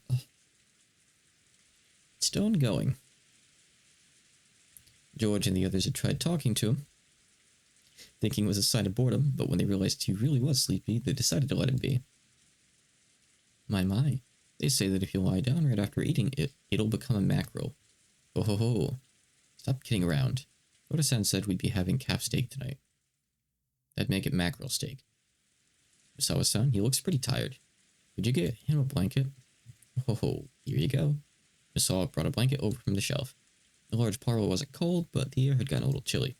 So when Ballard took the blanket, he immediately wrapped himself up in it like a turtle. Okay. You really were sleepy. When would you like to wake up? I'll wake you. Nah, I can't say I've got any particular requests. You can wake me up if you need something from me. And if you don't, just let me sleep forever. Night. Ooh, that was sleeping. A nap? A nap? Ooh, I'll do it too. Hey, Maria, Balor's sleepy, so you've got to leave him alone. Misawa-san, could you give us another blanket? It was doubtful whether Maria really wanted to take a nap. You probably saw Balor wrapped up in a blanket and wanted to do the same. When she received the blanket from Kusawa, she joyfully wrapped herself up in it and set up camp again in front of the TV. Sheesh. And just when we finally gathered all the cousins together after 6 years, this guy doesn't have a clue that he's the main guest of this family conference, does he? I can still hear you. They took it easy eating lunch, and there's even a typhoon and rain outside now. Since I've got nothing to do, that means it isn't my turn yet. I wonder about that. If you have a passive attitude like that, and never do anything unless something else happens, your life will be pretty boring, right? No, that's not what I mean. How should I put it? At times like this, I like to think about it this way. It isn't my turn. If this were a play, it wouldn't be my turn to go on stage. So the best thing to do is stay on the wings of the stage. You're always the main character of your own life, right? You're acting like you're in a supporting role. You've got to move forward by yourself and get up on the stage. That's not what I mean. I'm trying to say it's not my turn yet. Oh, sorry, I'm sleepy, and my mind's a mess. Give me a break. No kidding. You're so sleepy you're spouting nonsense. Let's leave him be for now. Yeah, I can't let him get away with saying crap like that. You're the main character in your own life. I've got serious issues with what Ballard's saying. Motivational Jessica speech in left ear. He's just half asleep. Don't take him too seriously. It's just that lack of guts. You know, not wanting to go on stage just because you think you can't be the main character. Something about it just pisses me off. With distant eyes, Jessica gazed out the window at the Guerrier's garden obscured by rain. When she put her forehead up against the glass, the pleasantly cool sensation seemed to chase away memories she was trying to forget. So, it just wasn't your turn yet? Is that it? Then just when will you get up on the stage? In that case, who the heck is the main character on this stage?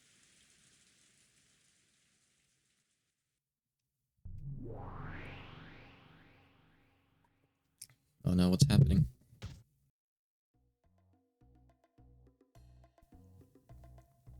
Dang, it's like you think you can do whatever you want. What the hell is all this? It's all screwed up. I was merely amused that your reason for denying me was based on whether there were 18 or 19 people. I just tried changing my opening move, no more. Your greatest basis for denying me is simply that I wasn't laid out as a piece on the game board. So, all I have to do is start by focusing on the queen, like this. Isn't opening the road for the queen on your first turn one of the classic moves in chess? Quit playing around. There's no way I can accept something like this, right? Witch came in, walking through the entrance hall, you say. Don't mess with me. What's this? In the last game, I gave you incredible freedom in making moves, correct? This time, all I'm doing is moving my pieces in response to your moves. Are you already giving up? Right at the start? You bastard. Don't mess with me. Like hell I'd give in. Great move. Go ahead and just move however you like. Okay, so your turn's far from over, is it? Move however you want. From a huge battle formation while you still can. I'll definitely withstand you. I'll definitely corner you. Come at me as best you can. I don't want you to have any excuses. I'm not even close to making me accept something like a witch. That's right, just now, it looked like Maria's candy was fixed with magic. But you might have actually had another one of the same candy hidden in your pocket, and switched them with that little show, making it only look like you fixed it with magic. Yeah, that's right, that has to be it. It's useless, it's all useless. Oh, Rosa saw the moment where the candy split into butterflies, correct? But who cares about that? That was a hallucination or a trick. Or maybe she just saw it wrong. That isn't a big problem. So you throw out the part you can't explain as trivial? I see, is that your move in response to mine? You've dug your own grave, Ushimura Battler. Wahahaha, it still isn't your turn yet. Allow me to make my move for a little longer. It's barely begun. The turn of the witch. I think Turn of the Witch is the name of the second episode, by the way. All of them have names. I think they're mentioned on the title screen. Like at the episode select, maybe. When they started hearing Battler's snores, the relatives went their separate ways, leaving the parlor and letting Battler sleep in silence. Even though it had been so lively in the parlor with so many people gathered there, and all of them scattered at once and were swallowed up by the vast mansion, it created an eerie silence with no sound except that of the rain. They're not playing chess, but they're playing a game on a game board. If you remember the end of the last episode, there's the whole thing with Battler wanting to deny Beatrice's existence and Beatrice wanting to prove that she exists and is a witch to Battler. That's the game that they're playing. We'll learn more about the rules soon. Wait, has he got like a soccer red card in his pocket here? Shogi. Yeah, sure. They're playing shogi. Nope. I haven't met a person like that even once. Okay. I haven't met them. Kirei-san, is that true? Even I only greeted her briefly when she came into the entrance hall. She looked like she was a bit over 20. I told her my name, but she didn't tell me hers. She was being guided by Genji-san, and I saw her go up to the second floor. So it'd probably be faster to find Genji-san and ask him directly. Still, what a strange turn. The mystery woman had spoken to Kirie. Without naming herself, she'd sneered that Kirie should have had a vague idea as to her identity. That brought someone to mind. Then there was her lookalike, the witch in the portrait, who is apparently now in a schoolgirl outfit. Don't question it. Kirie doesn't have the emblem on her clothes because she married into the family. She's not one of the children. Only the children typically get to wear it, see? I think Genji gets to as well, yeah. I guess servants get it. Servants get it too. Some of them do. See, these four are the actual children. So they have the emblem, the one-winged eagle, and the spouses do not. It's on purpose. Was this person trying to say she was the witch of the portrait herself? I realized she was probably laughing at me for that reason. Even though it was our first meeting, she spoke as though she knew I'm your second wife. Aniki, you really don't know anyone like that? You talk too much. I've never seen a blonde woman like that go in or out of this mansion. I mean, Rose is blonde. Just saying. Rosa theory real? That kind of thing doesn't matter. The problem's what happens if that woman starts calling herself Beatrice, if she starts calling herself the manager of father's assets.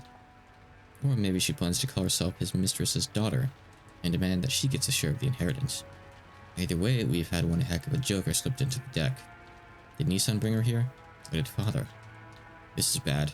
We thought we could manage something if we could corner Aniki in our talks. But this takes us back to square one. I don't know what kind of schemes you've been making when I'm not around, dear. But it looks like we've been given a little time to form a counter-strategy. Yeah. Better to have some time to prepare, than to have that blonde-haired Nei-chan suddenly appear at the dinner table and scare the shit out of us. Until we know why she's appeared, there's a limit to the kinds of counters we can make. What could she be after? Isn't it obvious? She's going to claim that she's the rightful heir to father's inheritance. Father is still captivated by Beatrice.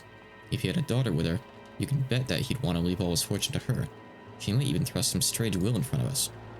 If we take it to court, we could probably claim a quarter of a half of it. It'll probably be impossible to divvy out the inheritance until that's settled. We can't have that. I can't, neither can you, Rudolph. The same goes for Rosa, right? Each one of us needs to gather money quickly for our own reasons. It's our biggest weak point. So, what are they after? Can you guess? This is all news to me, but it sounds like we're starting from the premise that we've got an urgent need to collect money, right?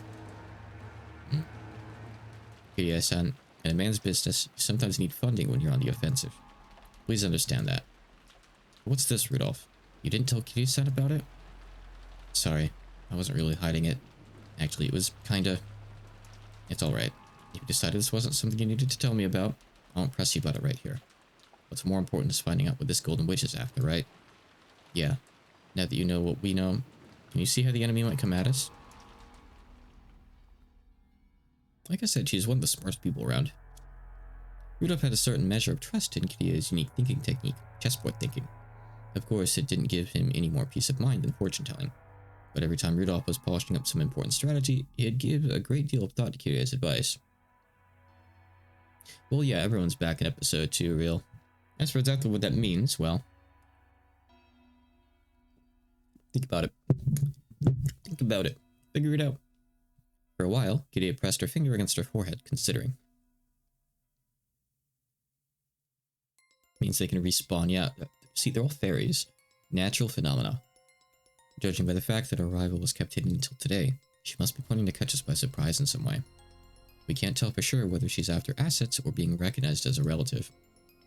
However, her coming was kept secret until today, which probably means she didn't want us to take any measures against her, something we might have done if we'd known beforehand. So her goal was probably something that could be hindered if we were to take measures against her. Understand? I get it. So if she had a will that father had already written, or something that could prove that she's a blood relative, if she had some unshakable rock-solid proof like that, you'd think she'd announce it beforehand. That's right. On the contrary, since we're in a position to doubt her, she should have brought a lawyer or an expert and thrust some completely undeniable proof before us. If she could. So the mere fact that she's launched a surprise attack shows that our foe can't win with a frontal assault. Makes sense. If a trump card can win no matter what, it's best to play it out in the open. If you play it in a roundabout way, it might end up weakening its impact. Skipping to the conclusion, we can probably expect to be faced with some huge surprise. Something related either directly or indirectly to the inheritance problem that's on everyone's minds. Our opponent probably plans to overawe us simply by the impact of this shock. However, no matter how great the impact might be, it cannot be absolute. In other words, we have enough leeway to take advantage of this. You really got brains. You would understand that just this much is really reassuring. In other words, you're telling us not to get sucked into our opponent's pace. In the end, it's an extremely simple conclusion. No matter what our opponent brings up, we should deal with it calmly without rushing things. This is just the very first step in the art of negotiation. Oh, JTD reference. You really can't say predict your opponent's thoughts with just this. We get to negotiate with Beatrice. Come on, just like usual, that was pretty good. Now that we know we've got a little leeway to attack, it helps us relax a bit. What we don't know is how she's connected to Kraus Nissan. Will it be a surprise for Kraus Nissan too, or was he actually the one who called her here in the first place? If it's the latter, that might make things very troublesome. That's right, secretly calling a mystery woman at the day of the family conference. It would be in terrible taste, but it does feel like something Nissan would do. Aniki, let's do this. As long as she can't clearly prove her identity, we won't accept her position in any way. That would be for the best. Already, she's refused to introduce herself to Kirie-san. We can't let her conference be disturbed by the statements of some unknown woman. She might even show us proof that she's a blood relative. If she can prove how this blood runs through her veins, like with a maternity record document, there's nothing we can do. It's always possible to suspect that physical evidence has been faked. And even if it's real, in order to prove that the person in the documents is the person we see, we'd need to check their condition at the hospital. At the very least, it'd be impossible to prove that now, on Rakenjima. You're right. So in other words, it's something like this. No matter what's shown to us now on Rakenjima, it can't be accepted as truth. We can't believe anything until the typhoon passes, and the seagulls cry, and they prove it to us at the proper place. Hee. Spotting all kinds of holes and stuff like this is Aniki's specialty. We'll be counting on you. Are you joking? You'll be helping too. We need the money. We need it quickly, and a large sum. Our fates are all tied together in this. As if we just stand by and let some suddenly appearing mystery woman destroy the inheritance we're after. Rudolph and Ava always formed a united front as siblings at times like this. Sickened by the idea that their own inheritance might be snatched away by an outsider. Entitled. Gideon noticed how indomitable they looked, shook her head slightly, and gave a small sigh as she gazed out the window. Outside, it was still raining heavily, and everything was grey, having lost all vibrance. The lush garden that the sun had shone on earlier now felt like a lie. For some reason, the words Ava said a second ago kept repeating in Kirya's head. So in other words, it's something like this. No matter what's shown to us now in Rakenjima, it can't be accepted as truth. There was an odd nuance to those words. At that moment, the island was closed off by the typhoon and isolated. They had access to no public institutions and no hospital. So on this island, no matter what manner of proof related to the outside world was shown, it would always be possible to call it a lie. It would be impossible to prove that something was the truth. Now that they were isolated from the outside, all truths whose proof lay in the outside world would be called lies. But does that mean that right now, on this Rakenjima, no truth exists at all? Does it mean that everything will be ruled by lies alone? If a family gets killed on an island and no one is around to see it, do they really die? Almost gives the illusion that we've left the human world of truth and have been shut away inside another world, one of lies. I do remember that woman's appearance one more time. She remembered both what she'd looked like and the witch of the portrait. This island, which has and cut off from the world of humans and shut away in the world of non-humans, a non-human being is come to visit. Kiria couldn't think of the smile that appeared on that woman's face as anything other than a portent of misfortune. I get the feeling my chessboard thinking is missed a vital prize, one that'll be necessary to understand that misfortune-bearing smile. Yes, that smile made me feel as though someone inhuman was mocking me. I based my reasoning on the assumption that our opponent is a human like us. However, just like this island is now, she may be a being that isn't human, and human values may not matter to her. If that's true, all of our reasoning is useless. For what reason has the witch been invited here today? Only one thing is certain. Now, in this instant, she's staying somewhere in this vast mansion. She's in the VIP room. Just ask the servants. They know. They know where she be. If everyone just went there and killed Beatrice now, would that solve things? Mario, around lunchtime today, we met her outside, right? A woman. Who was she? Ooh, I said it over and over. Beatrice. Mario, did you ever meet Beatrice before that? Ooh, I've met her every year. Every year? This mansion on Rakenjima? Ooh. I don't know what ooh means. Is that true? Yes. How long have you been meeting her? How many years ago did it start? Ooh. I don't know. You don't know? What do you mean? Was it last year? 2 years ago? Longer than that. Ooh. Rosa was astonished. Only the Ushimura family mansion existed on this island. So there couldn't be any humans other than themselves here. And yet, Maria said she'd been meeting with this suspicious woman every year during the family conference. If what Maria said was the truth, then that strange woman called Beatrice had been at the family conference every year. That's insane. Is Maria saying that eerie woman was at the family conference every year, and none of us ever noticed it? Even though Rosa had just met the woman herself a couple of hours ago in the Rose Garden, she was overcome with a strange emotion that told her not to accept that existence. What in the world did I meet with earlier today in the Rose Garden, as the typhoon grew near and the winds roared? Maria, you said you've met with her every year. What do you two do when you meet? Ooh, we sing songs and learn magic, and I learned how to draw magic circles. Really? That's incredible. Maria, you often draw magic circles in your notebook, right? Maria will remember that. Did she teach you that too? Ooh, you know what? Beatrice drew examples to teach me. Come on, look. Maria joyfully fished around in her handbag. Then she drew a single notebook and began opening to that page. Most of the pages were covered with drawings that were literally scribbles. All of them were occult-like things, and, while it might sound rude to Maria, who was joyfully flipping through the pages, they were all creepy. Look here, Beatrice drew it. Ooh. Nice. Hey, all these are familiar, they're from episode 1. Each of the pages in the crypt Maria opened to had an eerie magic circle. Furthermore, at a glance, Rosa could see that Maria hadn't drawn them. The strength of the strokes, the thickness of the lines, how clean the shape was. By itself, it wasn't enough to guess the background of the person who'd written it, but it was enough for Rosa to be sure that it was someone older than Maria. Rosa had to accept it now.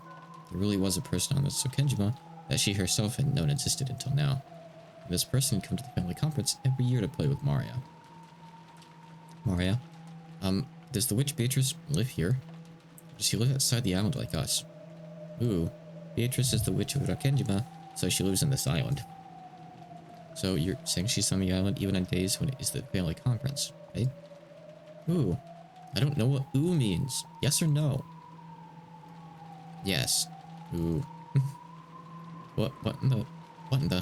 I can't believe it. How long has this unknown witch been living on this island? I used to live on this island. I lived in this island, passing time in the mansion in the Rose Garden. Even so, I never encountered a witch like that. Right?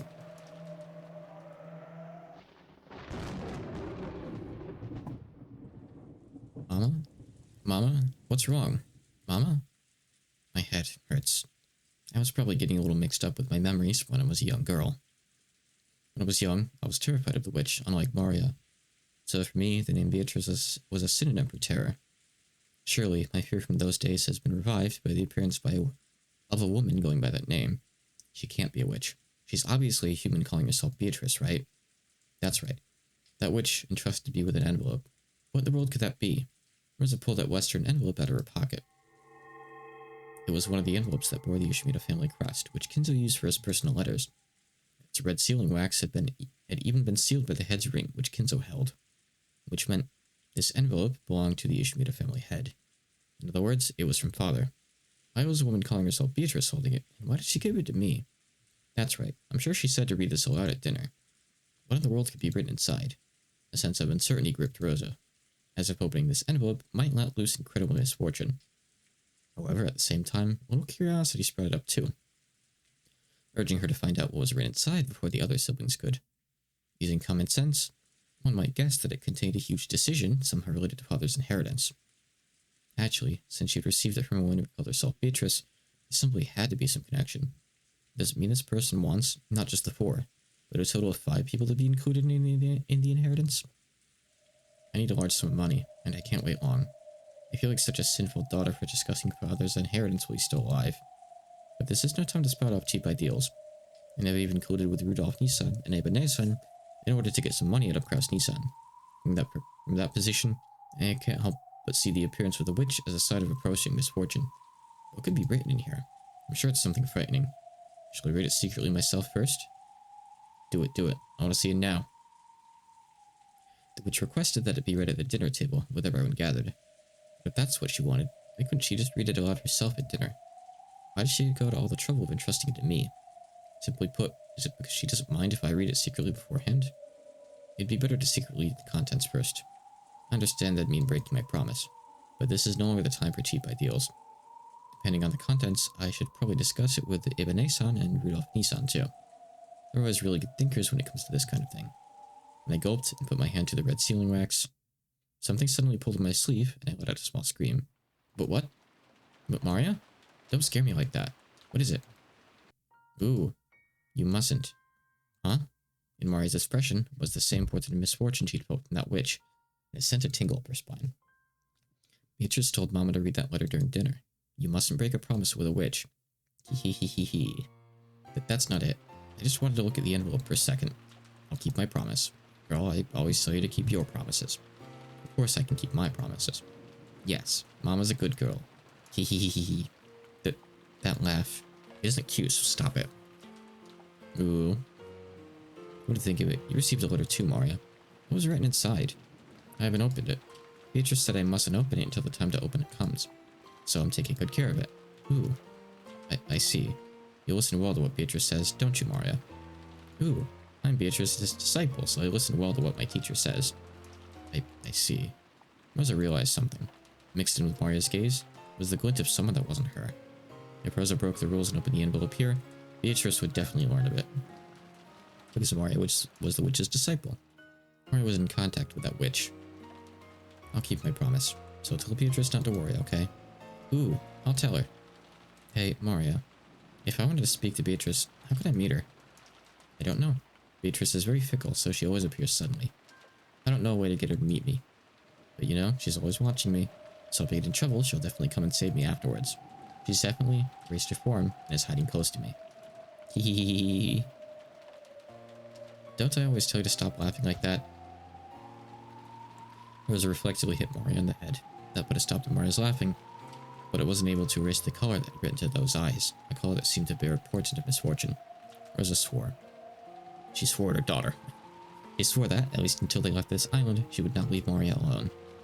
Hey Gex. She couldn't allow an unknown being to make direct contact with her daughter any longer. Then I gotta use the bathroom to get water. I'll be right back.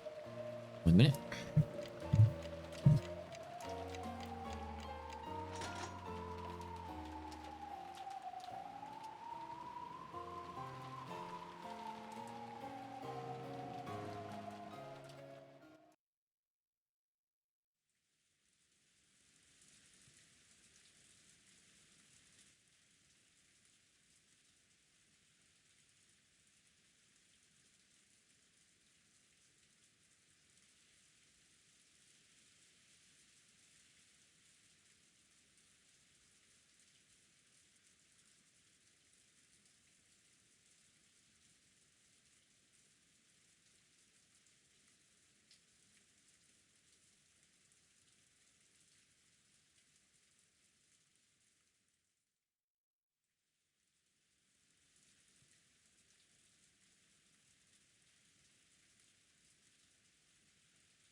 Okay.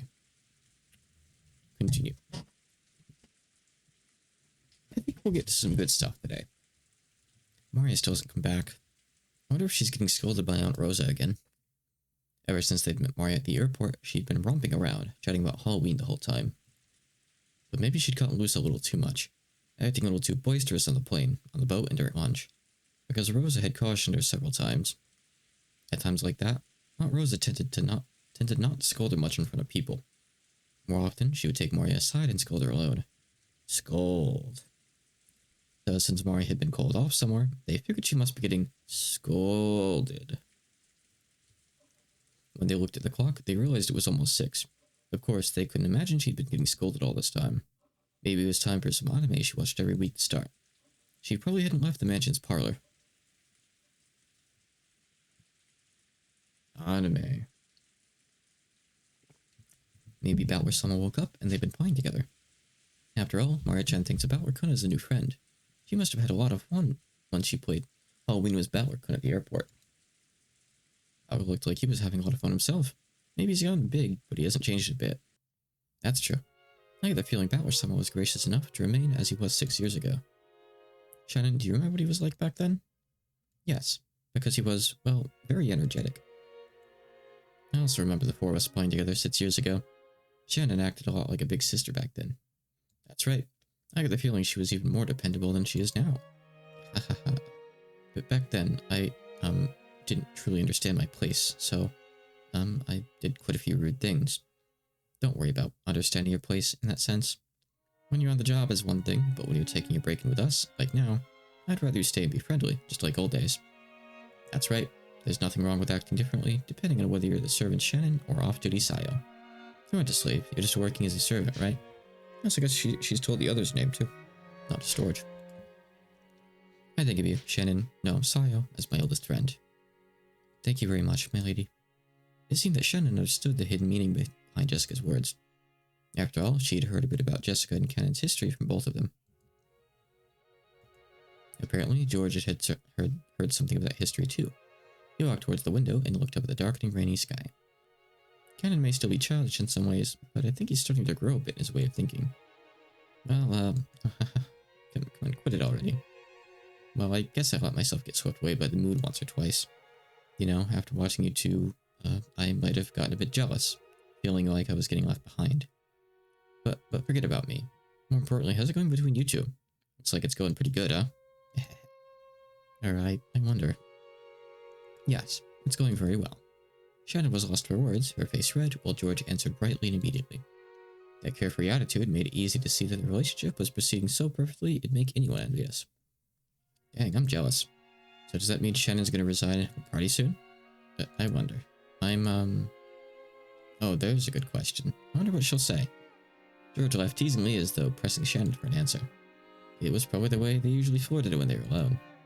Jessica could only smile bitterly and say, yes, thank you, that's enough. I have a dream. I don't just mean some ambition to become the leader of my own domain in business. I also dream of building a happy family together with a partner I can spend my life with. I want 2 kids at the very least. It'd be nice to be able to do some sports as a whole family.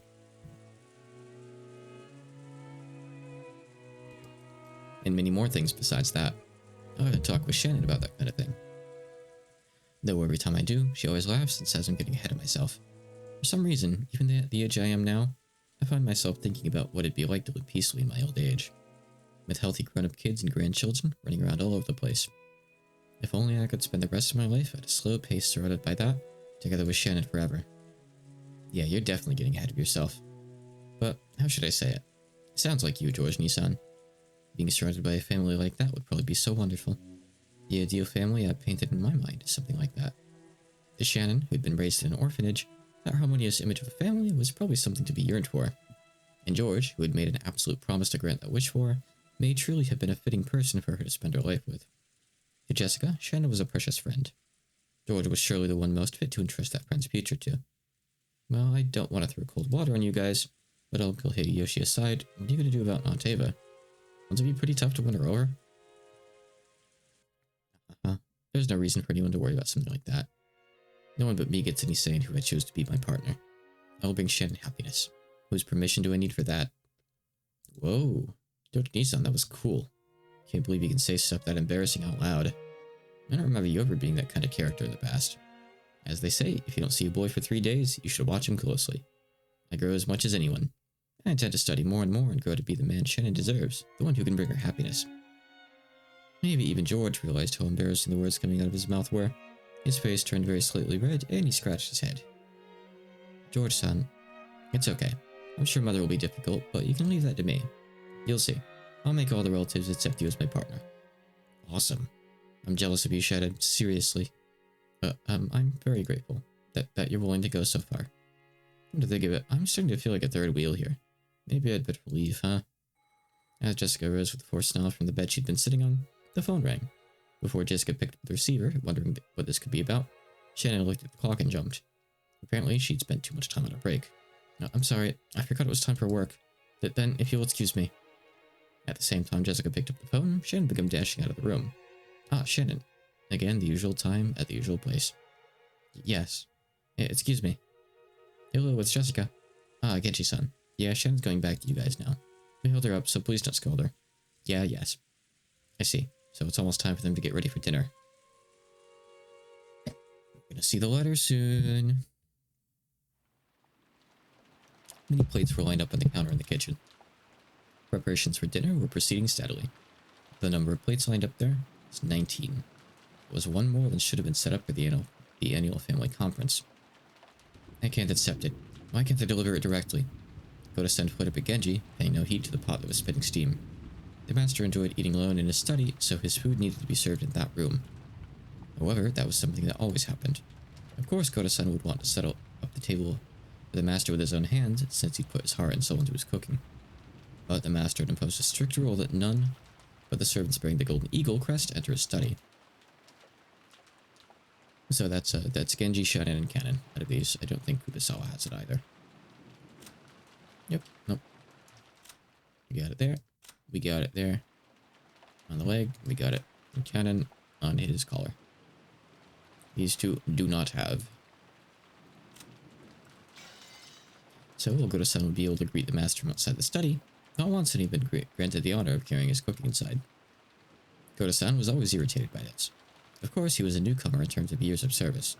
However, he had piled up plenty of experience from his previous jobs, and he was quite confident that he'd be able to perform in front of Kinzo in a manner that would do him no disservice. And yet, simply because he was not permitted to wear the golden eagle, he still had been blessed with his honor. Can you imagine what damage that would do to his pride? You might think tonight was a repeat of that, but it wasn't. Because tonight, there was a person other than the master who had wanted their food carried to their room. Apparently, this person is an extremely rare and honored guest, and we've been given strict orders to treat them in the same manner as the master, the family head. Goto-san must have wanted to earn some points by serving this honored guest with his own hands. After all, he was an extremely vain person. If he wasn't qualified to serve the master, then at least a guest of the same rank. He couldn't simply find time during lunch. So Kana-san had gone in his place. So if he truly desired to personally serve this person tonight's meal, the best dinner of the year. But Genji-san had put a stop to that. Something about how Goto-san didn't wear the golden eagle. After being told once more that he wasn't qualified, Goto-san lost his patience. So heartrending, Goto-san. I cannot do anything more than watch like this from the shadows. Musawa-san, if you have enough spare time to dot all around, please get the dining hall ready. Is the tablecloth set? Oh, my apologies. Goodbye, Krillin. When it became her turn to bear his wrath, Musawa slid out into the hall. Beatrice-sama is of exactly the same rank as the master. All rules regarding her are to be respected just as much as those involving the master. Goto-san, please devote your attention entirely towards your own task and serve all the relatives. I wouldn't mind if it was you, Genji-san. Is it really okay to let a child like this serve a guest? If she made some blunder, it would be quite embarrassing. I know they've served here a long time, but that doesn't mean they've been trained in the proper areas.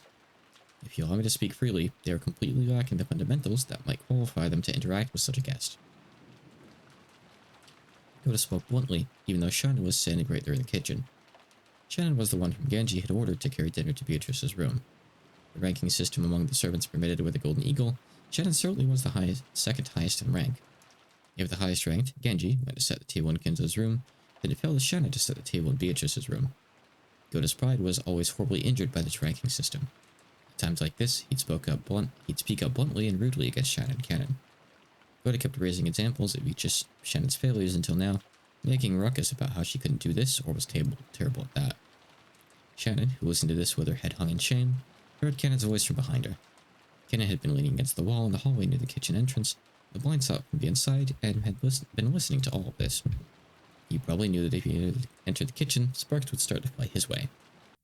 I've got to say it. The man's scum. But we could learn a lot about the fundamentals of entertaining guests from him. Goda-san has learned so much, so he'd be a great reference. Nay-san, you sure are nice. More importantly, is the guest in the VIP room really Beatrice-sama, as they say? Yes. I met her when I was set to serve her lunch. There can be no doubt it's her. But really?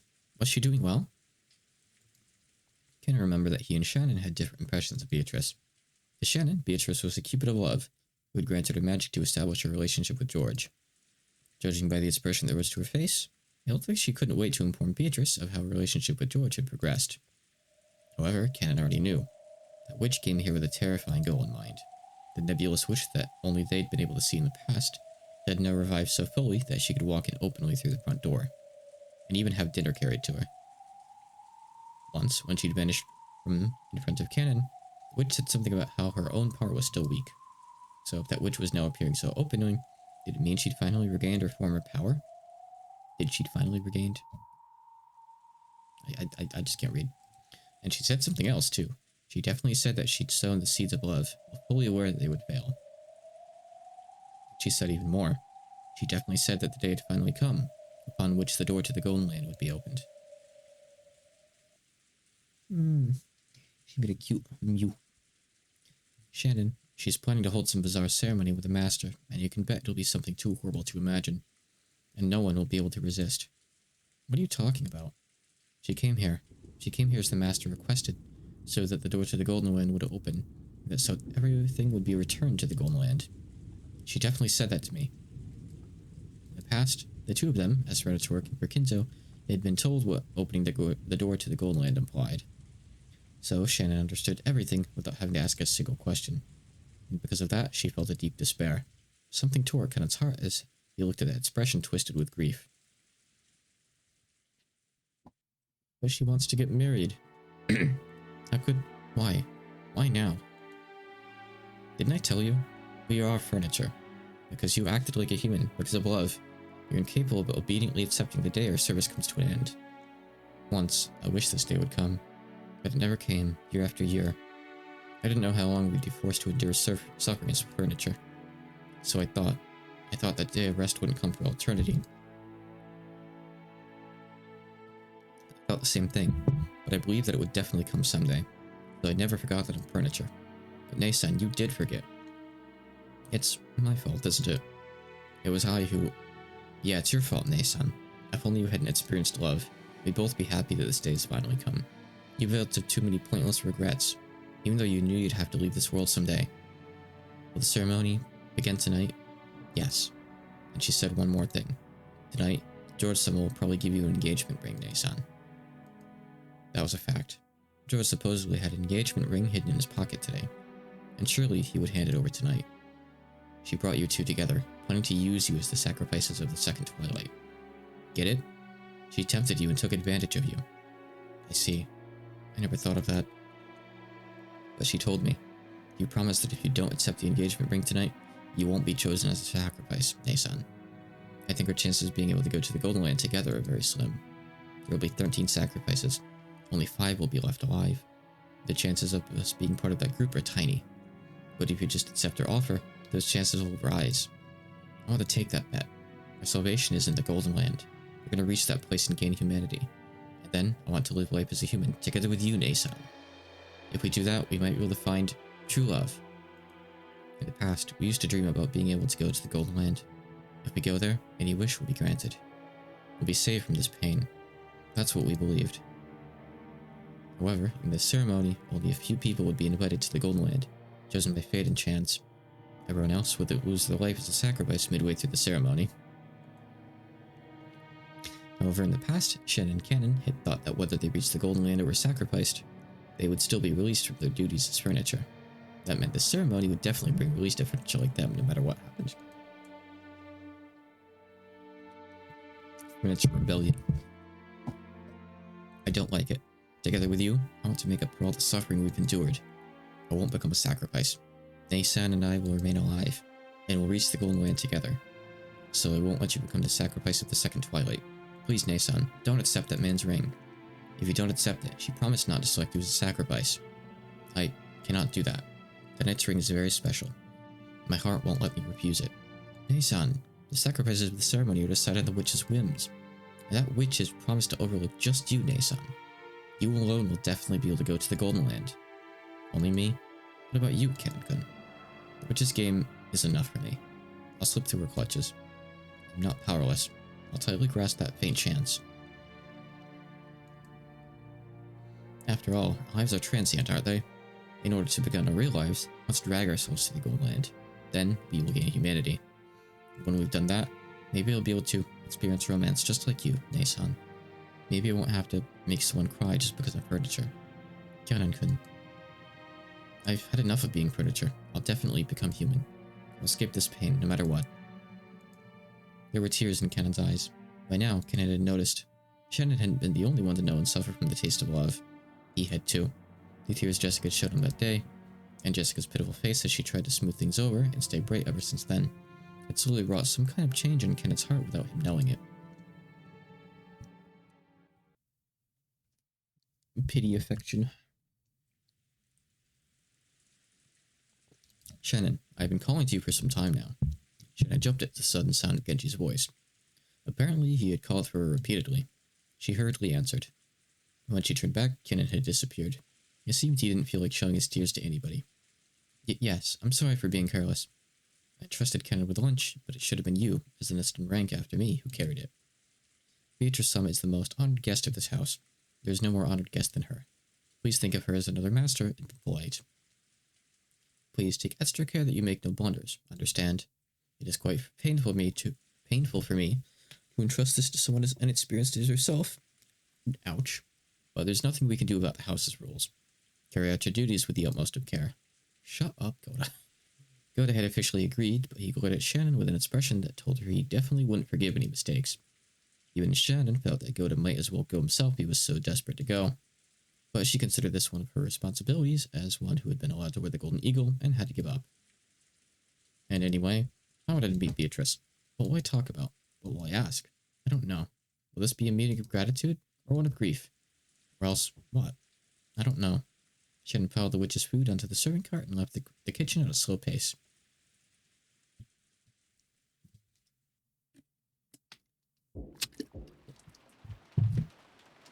Seems like a good point to stop. I think it's still going to be a bit before we get to the letter.